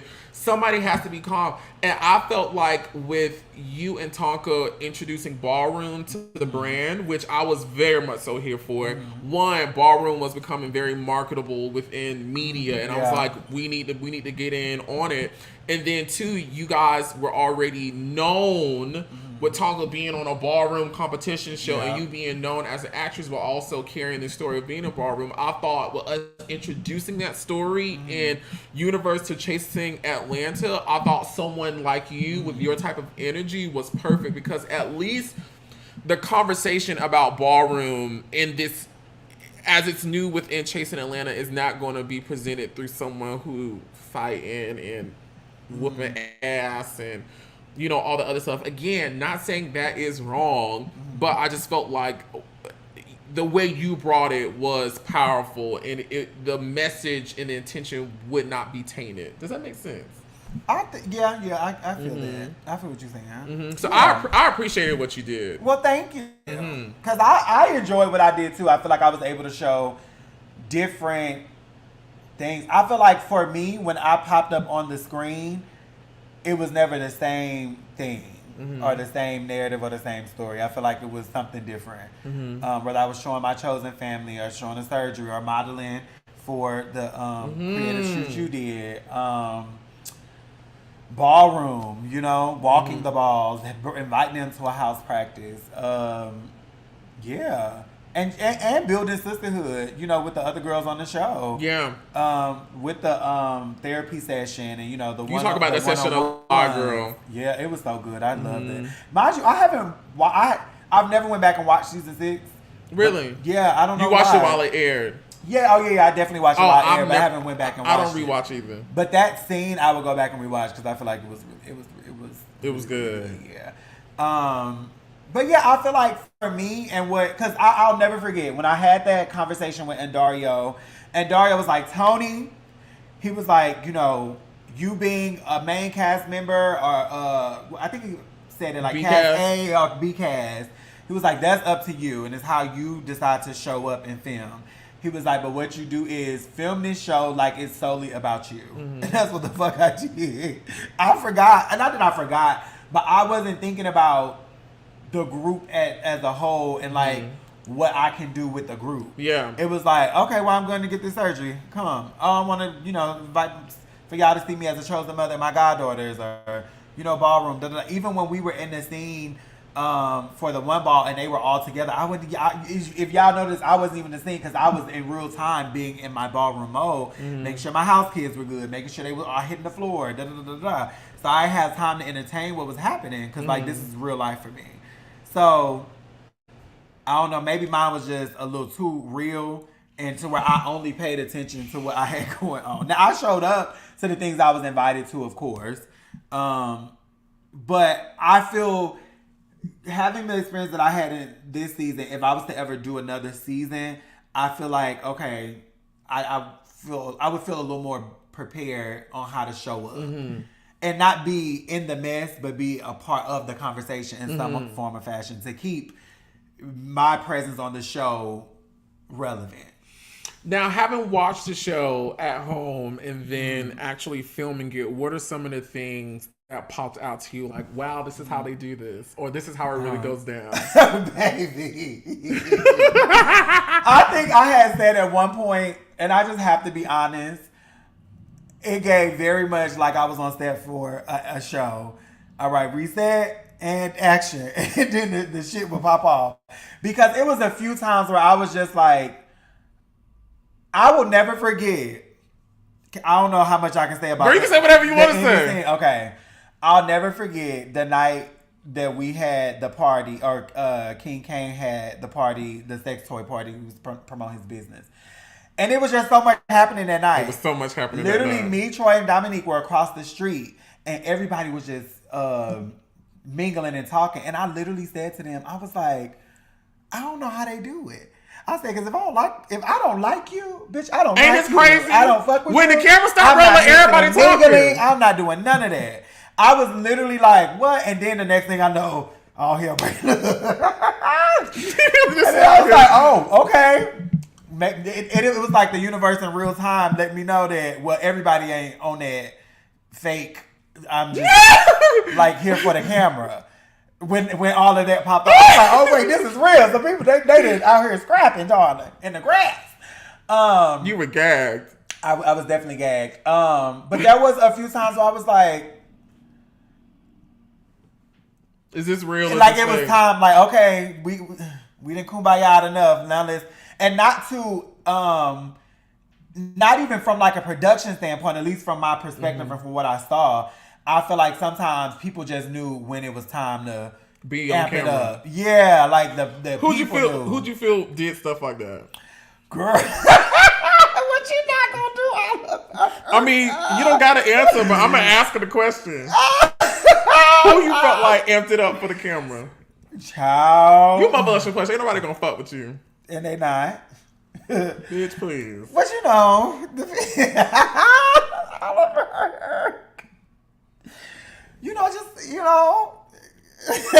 I'm not saying no names, y'all. I know y'all want names, but there was a couple times where I was like, okay, all right, okay, and that's all I can say. I think it's now's the perfect time to play one of my favorite games. Oh, Lord reality Jesus. TV show, to exclusive. It's called Roll Call. Okay. Where I name everyone who was on the cast and a part of the show for your season, and you give me your first thing that comes to your brain, whether it's good, bad, ugly, or indifferent. Okay. And you can also share some like behind the scenes tea of your favorite story about that person. Okay. But it's all about just sharing the first thing that comes to your brain. Okay. Are you ready? I think. Okay, I'm gonna start off easy. Oliver. Oh my God, this hard. The first thing? Yeah, you can be honest. The star. The star. Of the show, you felt like that. Yes. Why you felt like that? Because you are the star of the show. But why you feel? But why you feel that way? Because you I don't know. I feel like one, because of your tenure. You've been there the longest as a cast member. I think it would have been you and Kendra, right? But I know me and Troy as man. Me and Troy the longest. Oh, yes, you and Troy. And I think you a lot of times are very focused on the group and like trying to like get the people together so we can have these times to interact as a unit. So I feel like you brought the people together, and I feel like who else? But I feel like that star energy to be like. Because I understand, like, in the acting world, if you number one on a call sheet, everything rests on your shoulders. Like, in the acting industry, if you're number one, everything rests on your shoulders. You set the tone for your fellow cast members that follow you under your name. So I feel like that was you for the show. You feel like I set the tone? Yeah. Wow. But I've also been a watcher, a viewer of the show, too. So... because like I said earlier, I didn't know when Chasing Atlanta first started. I had no idea that this was happening. So when I discovered it, I want to say I discovered all of this the year I discovered it was the year that what's the other show name? G Status, when Delicious had the situation with the remark and then they were misgendering her. That's when I discovered it because I seen the clips floating online. Gotcha. I was like, what the hell is this? Let me get and I got in. Okay? I got in, and that's when I discovered like reality. Like I didn't web reality. Web reality, I didn't which is know. a huge thing. Web reality is a huge thing. It literally is. I had no idea. So that's when I discovered. So watching, I don't even know. Did I start with season 1? I don't know if I started with season 1. But I just obviously remember you being one of the main people on the show throughout the last, 4 seasons? 4 seasons. Yeah. So this is what I want to know. Because we filmed for a season, and then we spoke on the phone during the show. We spoke after the show. We've interacted after the show. What is your response? And you can be honest with me to people who like... Oliver's this villain. He be doing shit behind the scenes. He don't like none of them. He's this big bitch. What's your response to it? I mean, maybe mine is a little biased because I don't experience you like that.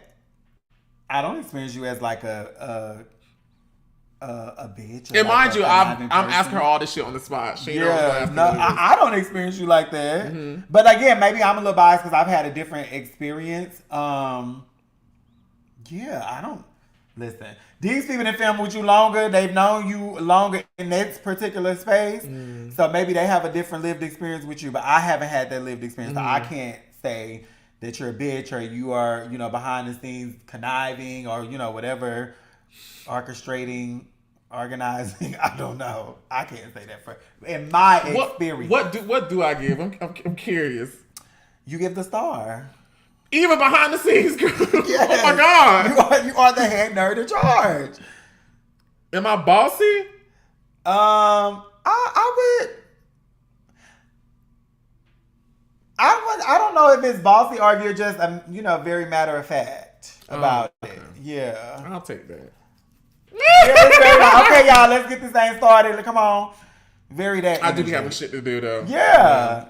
Yeah. Okay. Next on the list is Troy. I love Troy. I just seen Troy the other day in the cookout line. Oh, you said one word, didn't you? No. You can say whatever you want to say. Lovable. Mm-hmm. Yeah. How was it filming with him on the show? Oh my God, me and Troy, we were supposed to have seen, like we planned to do a one-on-one or like maybe more something more small and intimate. Mm-hmm. So I only got to experience Troy with like the group, but I enjoyed Troy. I like Troy. Mm-hmm. Yeah, Troy's been nothing but sweet and kind to me, so I like Troy. Next on the list is Dominique. What is the word I want to say? Respectable. Okay. Y'all, these words probably are going to be a fool. I got to think in the moment. But the one thing I really liked about sophisticated boots, and what I really enjoyed about Dominique was when we had your creative shoot, when we sat down and had that conversation, he shared his story about how the role trans women have played in his life. I love and that. Why he's so respectful and why he's such a gentleman. And so I love me some Dominique. Mm-hmm. Yeah. I've really grown to love Dominique towards the end of my time. I couldn't stand him when he first got there. Let me not say I couldn't stand him. I just didn't agree with how he was coming on, but I've always thought he was such a great part, a great addition of the show. Yeah. I always thought he was. Absolutely. For sure. Yeah. If I was the president, Dominique was definitely the vice president. No, definitely. For sure. And definitely season 6, Mama was way... Yeah. And maybe, and I can even say, 100% even say that. I think because you've been on much longer and you've been here, that's why for me it gives the star. Mm-hmm. But I would say the person that was... I mean, he was in the what was it, the intro trailer like twice. Mm-hmm. We was like, oh, this Dominique season. Dominique ate season 6. Yeah, boo. Mm-hmm. Yeah, he did. I enjoyed Dominique's storyline on the season. Yeah, he did a great job season 6. Yeah. Next on the list, who can I go to next? Let's go to Willa. Oh, a realist. Okay. A realist. Oh. Yeah, a realist. I like Willa. She from Memphis. Mm-hmm. You know, Memphis, I don't know how many hours away, but it's a few hours away from St. Louis. And we say some of our words alike. Oh, nice. Yeah. But I like Willa. We've always had really nice, good interactions. Beautiful. Yeah. Next on the list is Rico Cassadine. Rico!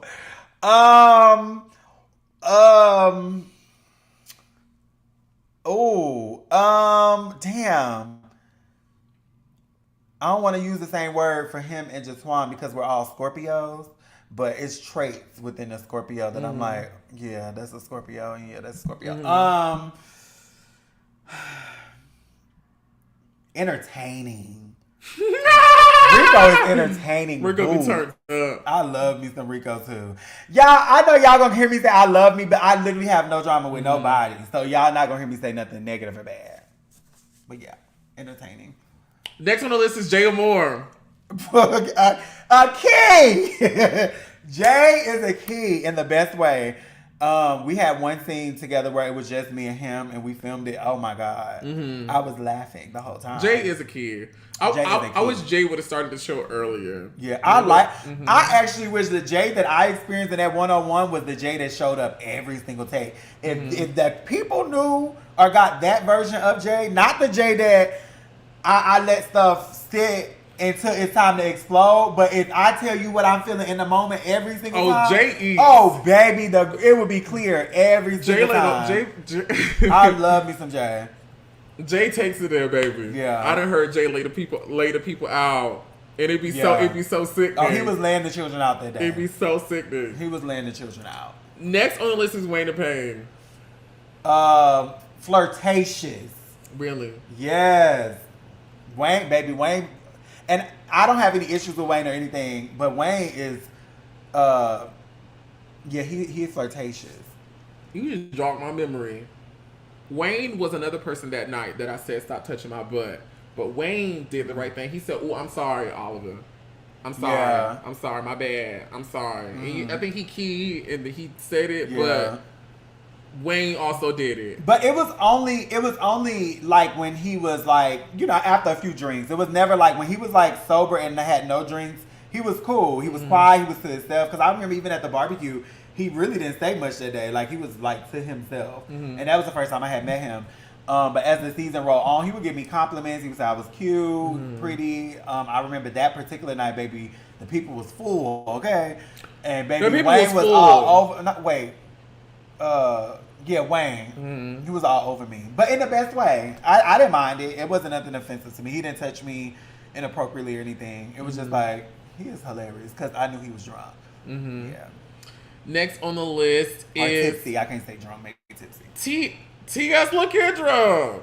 Oh. Chill. What's going? Right. So with Kendra, I'll never forget, we have a mutual friend who has passed away named Taurus. And I remember watching y'all season and do you know what happens to a toe when it's struck by lightning? the same thing that happens to everything else. Now what's gooey? Me and my goddaughters will repeat that all the time. And when we showed up to the balloon, the visual, our balloon release visual, she was there, and I had introduced her, I think, to one of my goddaughters that was there. So I was actually excited to meet her and get to experience her. And I feel like this season with Kendra, like, it was real personal for her, and she was on like a different journey, like a growth journey, like, let me figure me out. Let me put me first. So, and even from that very first episode that we filmed, I was like, yeah, I'm here for the journey because it made sense. Like when you put at the picnic, when you put that persona or that brand before yourself for so long, girl, you gotta start figuring out who are you. You felt what she was saying. Boots. Damn. Yeah, damn. Next on the list is Drew Friday. That's my girl. I love me some Drew too. I love that. Yeah, honestly, between you and Drew would be the two that I have talked to the most. And I would say Drew is a girl's girl. And what's funny is in Meet the Cast, I think she was my pick for the person I think I was looking forward to meet or something, whatever it was, I can't remember. And yeah, through the whole season, like me and Drew we was good, and even after, we still good. I like Drew. Next on the list is Berlin. Iconic, and the reason I say that is because in Ballroom, she is an icon in Ballroom, and on that, when I talked about Luna, one of those early clips from way back in the day, she was on one of those clips. Oh wow! Yeah, and I remember when I was watching Chasing Atlanta, I was like, she looks so familiar, and I remember I had hit her up, and I was like, "Were you on the Luna show?" And she was like, "Yeah." And I was like, oh my God, that's her. So I say iconic because she was somebody that I seen in the clip way early on. Her bestie, Jatwan. Her bestie? Bestie, Jatwan. Oh, her bestie. Oh, baby. Stern. Fiery. All of the Scorpio terms. Because Jatwan is a Scorpio. Did I say passionate? Passionate about how I'll say they because I don't know Jatwan's pronouns. I'll say they because I'm not sure on what their pronouns are. Passionate about how they feel, and also entertaining. Boobs. Jatwan don't mind being the villain, and that's okay because you need your protagonist, your antagonist. So Jatwan don't mind it. Who next on the list? Did I get everybody? Because it was like 17 Taco, of us. King Kane. I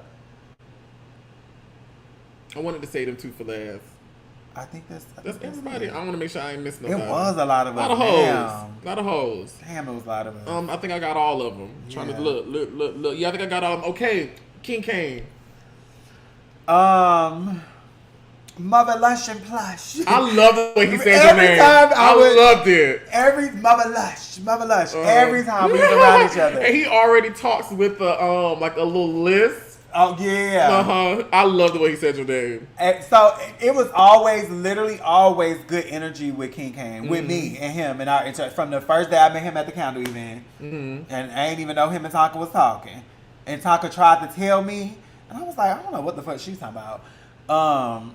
But yeah, Mother Lush and Plush, the legendary, Mother Lush and Plush. He would say that. Yeah, so King Kane, like, good, fun energy. For you. Yeah. I love that. For me. And then, last but not least, Tonka. Sister. That's my sister. Yeah, I love Tonka. We've been knowing each other for a very long time. And obviously, how we met was through Ballroom. But just, creating a friendship, a bond, a sisterhood that went outside of Ballroom. Yeah. Too. So, yeah. And when I know it's real when you move away and we're not in the same location and we still keep in contact, we still FaceTime. It may not be every day, but we still keep in contact. Because a lot of times with people, it's out of sight, out of mind. Out of mind, yeah. So I can really say with like friendships, genuine, real friendships that I've made with people in Ballroom, she would be one of them. I love for that. Sure, yeah. Production, which this year was just really in Dario and Jamar. Yeah. Honestly. And then Kiri was in the beginning a little bit. That was the one that was at the candle event, right? Was Kiri there? That's a cis woman? I don't know if Kiri was there. Kiri is cis, but I don't know if she helped film. There was a cis woman who was leading the candle event, but I don't know. Was Kiri? I think Kiri was there. That was the only time I ever seen her. Yeah, I think Kiri was there. Yeah. And then I don't even want to bring the other because I don't want to bring up no bad feelings for nobody. But the ex. What ex? Oh, and Dario's ex.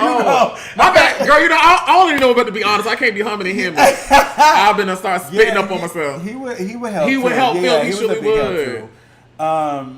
But yeah, I love production. I love Dario. I can truly say that he never lied in terms of like making sure I felt safe and protected in what I was giving and presenting. Jamar, I love me some Jamar. Messy. Not messy. Yeah, I was good, and I think y'all honestly, maybe I had great interactions with everybody because I wasn't here to be a person to try to make my name. I was already Toni Bryce before I got here, so I don't need to create drama issues with nobody just to say, just to feel like I'm building a brand or some shit. Like, no, I was me before I got here, and I'm going to continue to be me while I'm here. And I feel like that's exactly what I did. Compared to before you started to see the season, and then the season concluding the way it did, how do you view how it went? I was so happy when, first of all, the season itself, I think we had a really good season. I think so. It was good. I think it ended very bitter or sour or whatever. Because I'm also looking at like Real Housewives of New Jersey, who won't have a reunion either, and I think they're going on like a hiatus or something like that.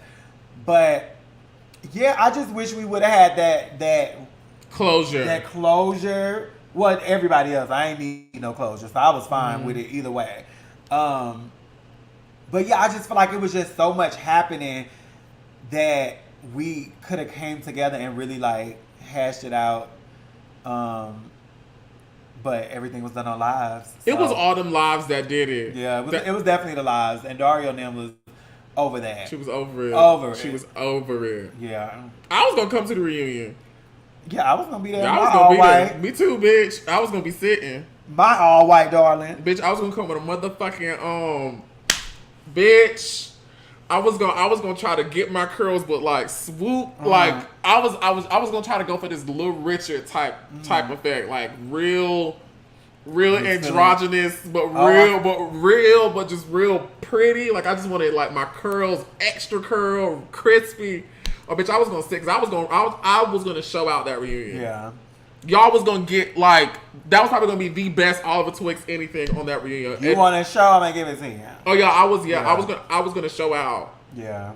Go out with a bang. Yeah, I was, because I definitely was gonna clear it all out. I was blasting everything. Fuck it. Everything. This the last one. Fuck it.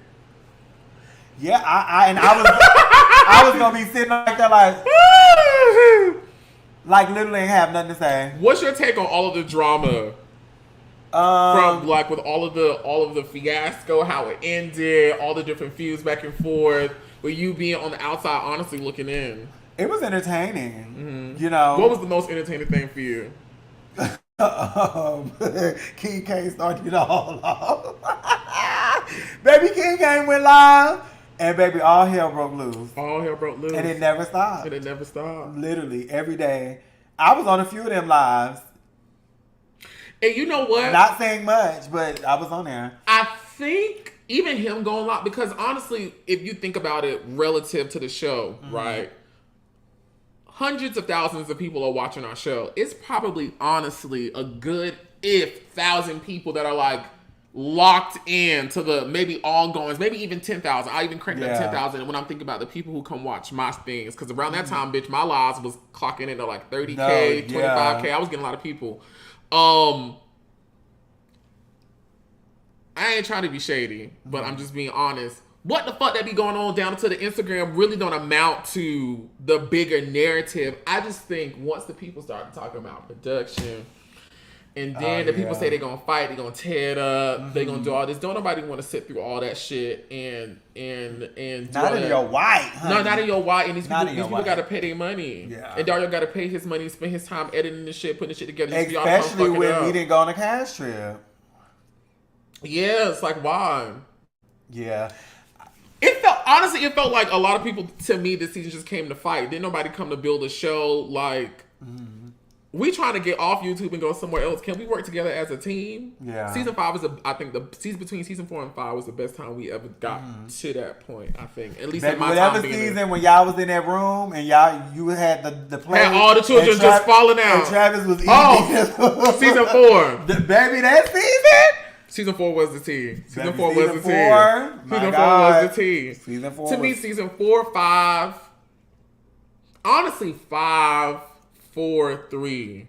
5 being the best. 5, 4, 3. 5 to me is the best season. 5 is the best season of Chasing Atlanta. And then I would say 4.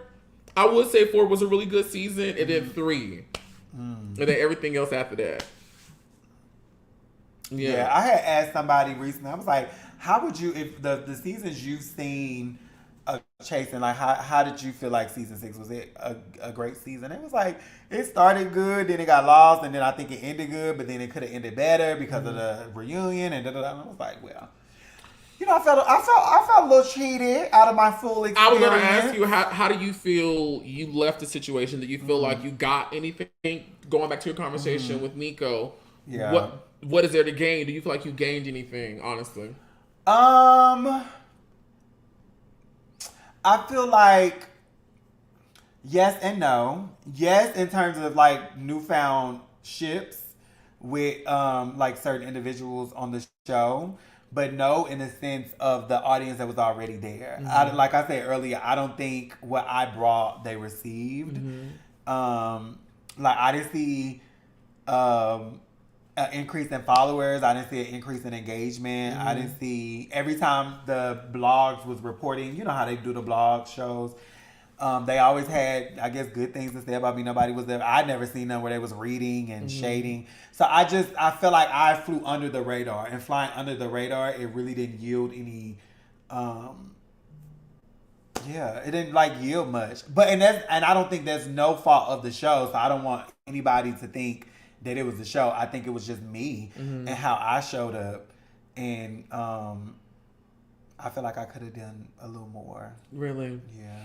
I will say, as one of the people who sat at the top of like just the social media traffic from the show,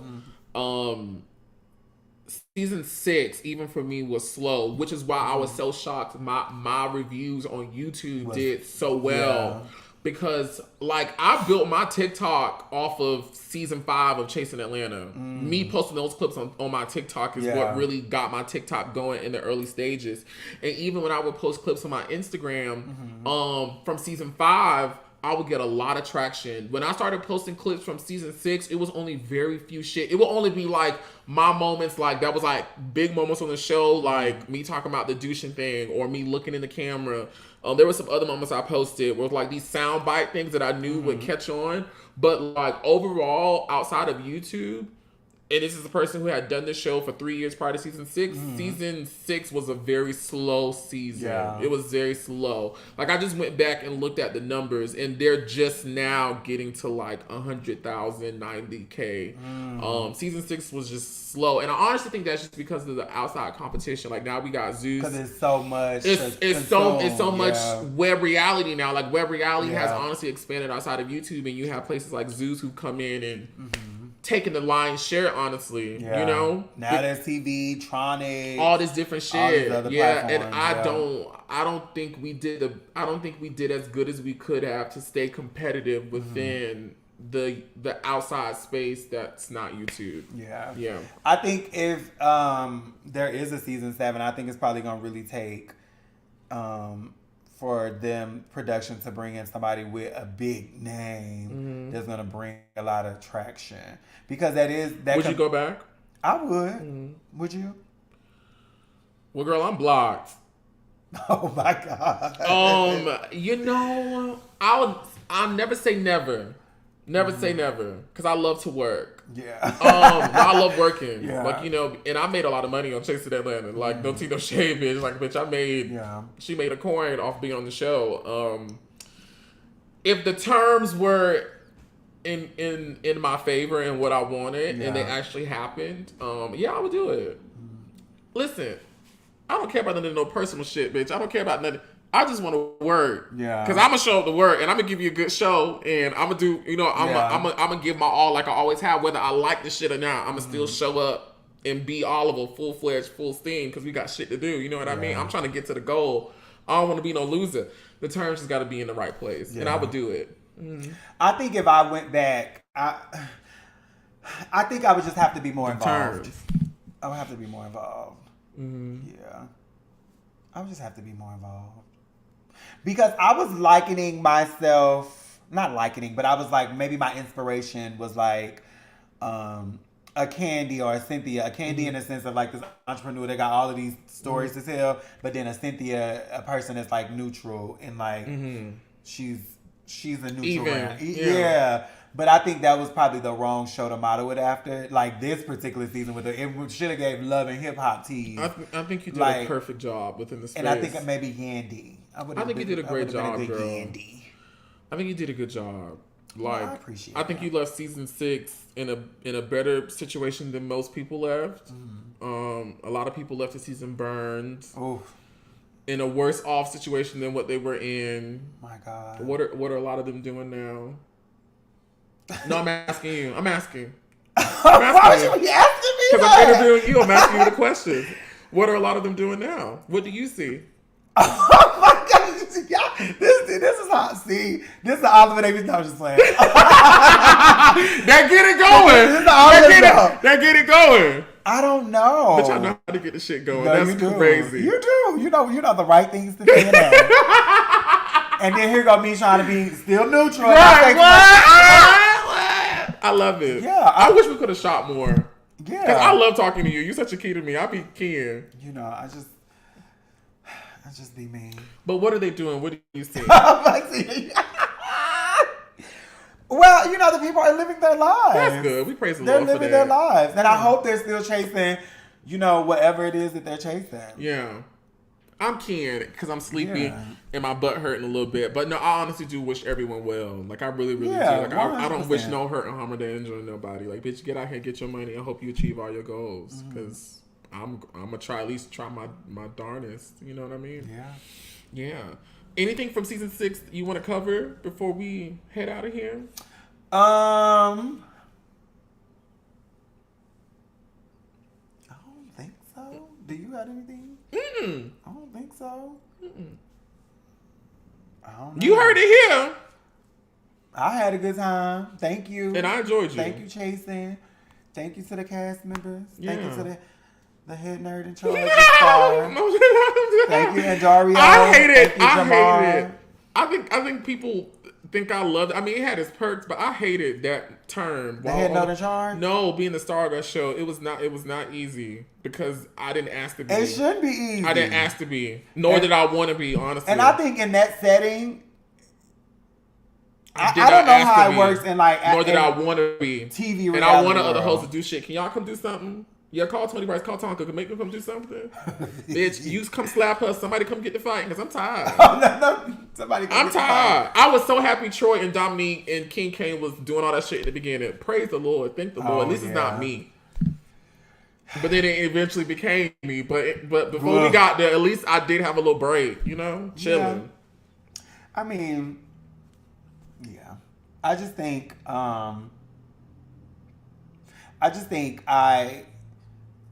if I was to go back, I feel like I would be better prepared and I would know kind of what to do and how to show up to better insert myself in the collective without being the issues and the drama. How do you feel about this new reality TV show with the trans girls on Tronics fighting and shooting and stabbing and killing each other? I'm finna watch it because I want to see because I know a lot of they are fighting. They are fighting. Oh, I seen the fighting. It sounds like they shooting. I heard something go off. Oh wow. I'm playing, but they doing a lot to each other on there. I'm gonna watch it because I want to see.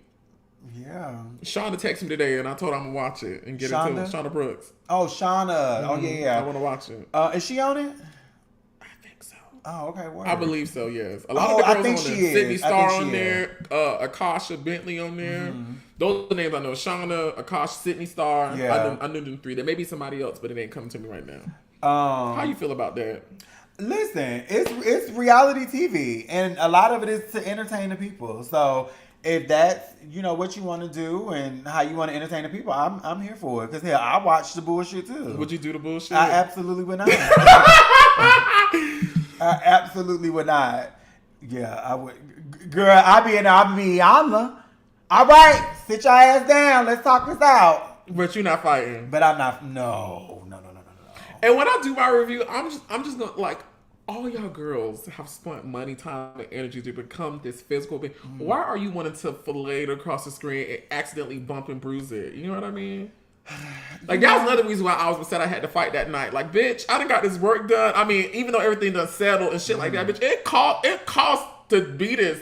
Money went into this, bitch. Yeah, especially with that massages. Yeah. Oh, I didn't have to get those. You didn't? Why not? Because the way they did it, I had to get them. Ain't no lumps, nothing, no drainage. Oh, word. I didn't get no massages. I just compress tightly every day. Did you have any lipo burns? Word. Okay. I did in the beginning, but I smoothed them out myself. Lipo burns? Yeah. You talking about like when you... Wait. The burns on the skin. From what? From the lipo? From aggressive lipo. Oh, no. Oh, okay. Word. My skin keloided on the side a little bit, but... From the hose. But ain't nothing like that. But on my bikini line is fine. Even on my chin, it's fine. Oh, yeah, you did get your chin done. Word. Yeah. So what's next for you? Filming the show. Congratulations. I actually have a few things coming up. So, filming the show, I'm actually supposed to get my body done as well. That's what we've been talking about too. Yes. It really supposed to be on Thursday, but we'll see what happens with that because it's always 2 days from now. Well, technically, really one. So yeah, tomorrow I'll go film, and the next day a surgery. In October I have my facial film. So I thought you had one already. I had like a couple procedures, like with my nose and like my lip lift and stuff. But I'm getting a full rhinoplasty. I love that. I'm getting my hairline lowered, and I'm getting my brows lifted. I love that. And that's in October. Wow, my mom and I watching this because I didn't tell her I was having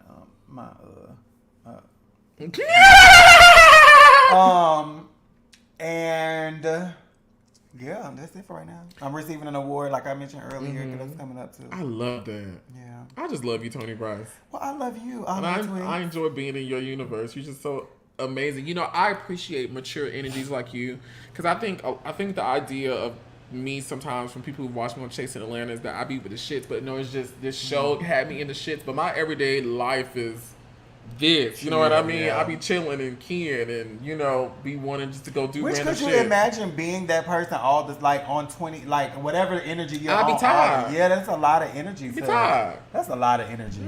Yeah. That's a lot of energy. Can I gag you? I was gonna get a facial film at one point. Really? I've still thought about it. I just wanted some things brought down as I was, Well, do your thing. Well, since I've lost weight, I really like how my face has settled. Okay. Like, I really, really enjoy it. So I mean, honestly, the most ain't shit for me to the most I may get is Botox to get some of these lines out. But no, and then just this extra skin underneath the eyes. But that's a little cortisone I think can fix that, y'all. Cortisone? I don't know. I'm just saying shit. But something. I don't know. Listen. Don't take nothing I say as information. My God, today. Today and tomorrow. I'm a advocate for the people, like, do whatever's gonna make you happy. Fuck a lot of people don't think I need my body, and a lot of people don't think I need to touch my face, but that's not for you to decide. That's for me. And I think you've made great decisions for your life. Well, up until I've this tried. point. Yes. I love when you do that. Anything you want to say before we get out of here? I want to say vote. If you are a resident of the state of Georgia, you have until October 7th to register to vote. Early voting starts on October 15th. I'm an early and vote. then, of course, the election itself is on November 15th. Also, keep in mind, if you live in a state that's like a battleground state, get your absentee ballot so you can still vote in your home state. Yes. Please do that. Baby, it is very important and it's essential, so make sure y'all go out and vote. That's why we're this shirt tonight. Vote! Y'all can go vote. Vote, and I'm voting for Kamala. Boo! Damn. Harris Walls, Georgia. That's where we're going. Okay, where we going? Harris Walls. Where? Harris Walls. Where? Harris Walls. Toni, I just love you so much. Thank you so much for spending this time with me. For letting me bring all my shit to your house. Listen, baby, watching the world of Oliver is like, I'm like, oh, so that's how that works? That's what you do? It's been great to watch. Yes, and you popped my cherry. You got me back into going live on YouTube. Oh, well, I've been known to do that.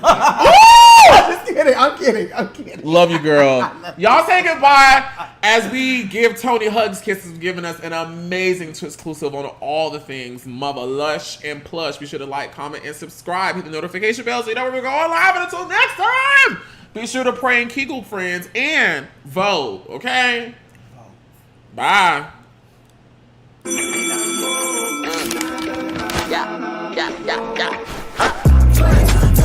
Everybody go.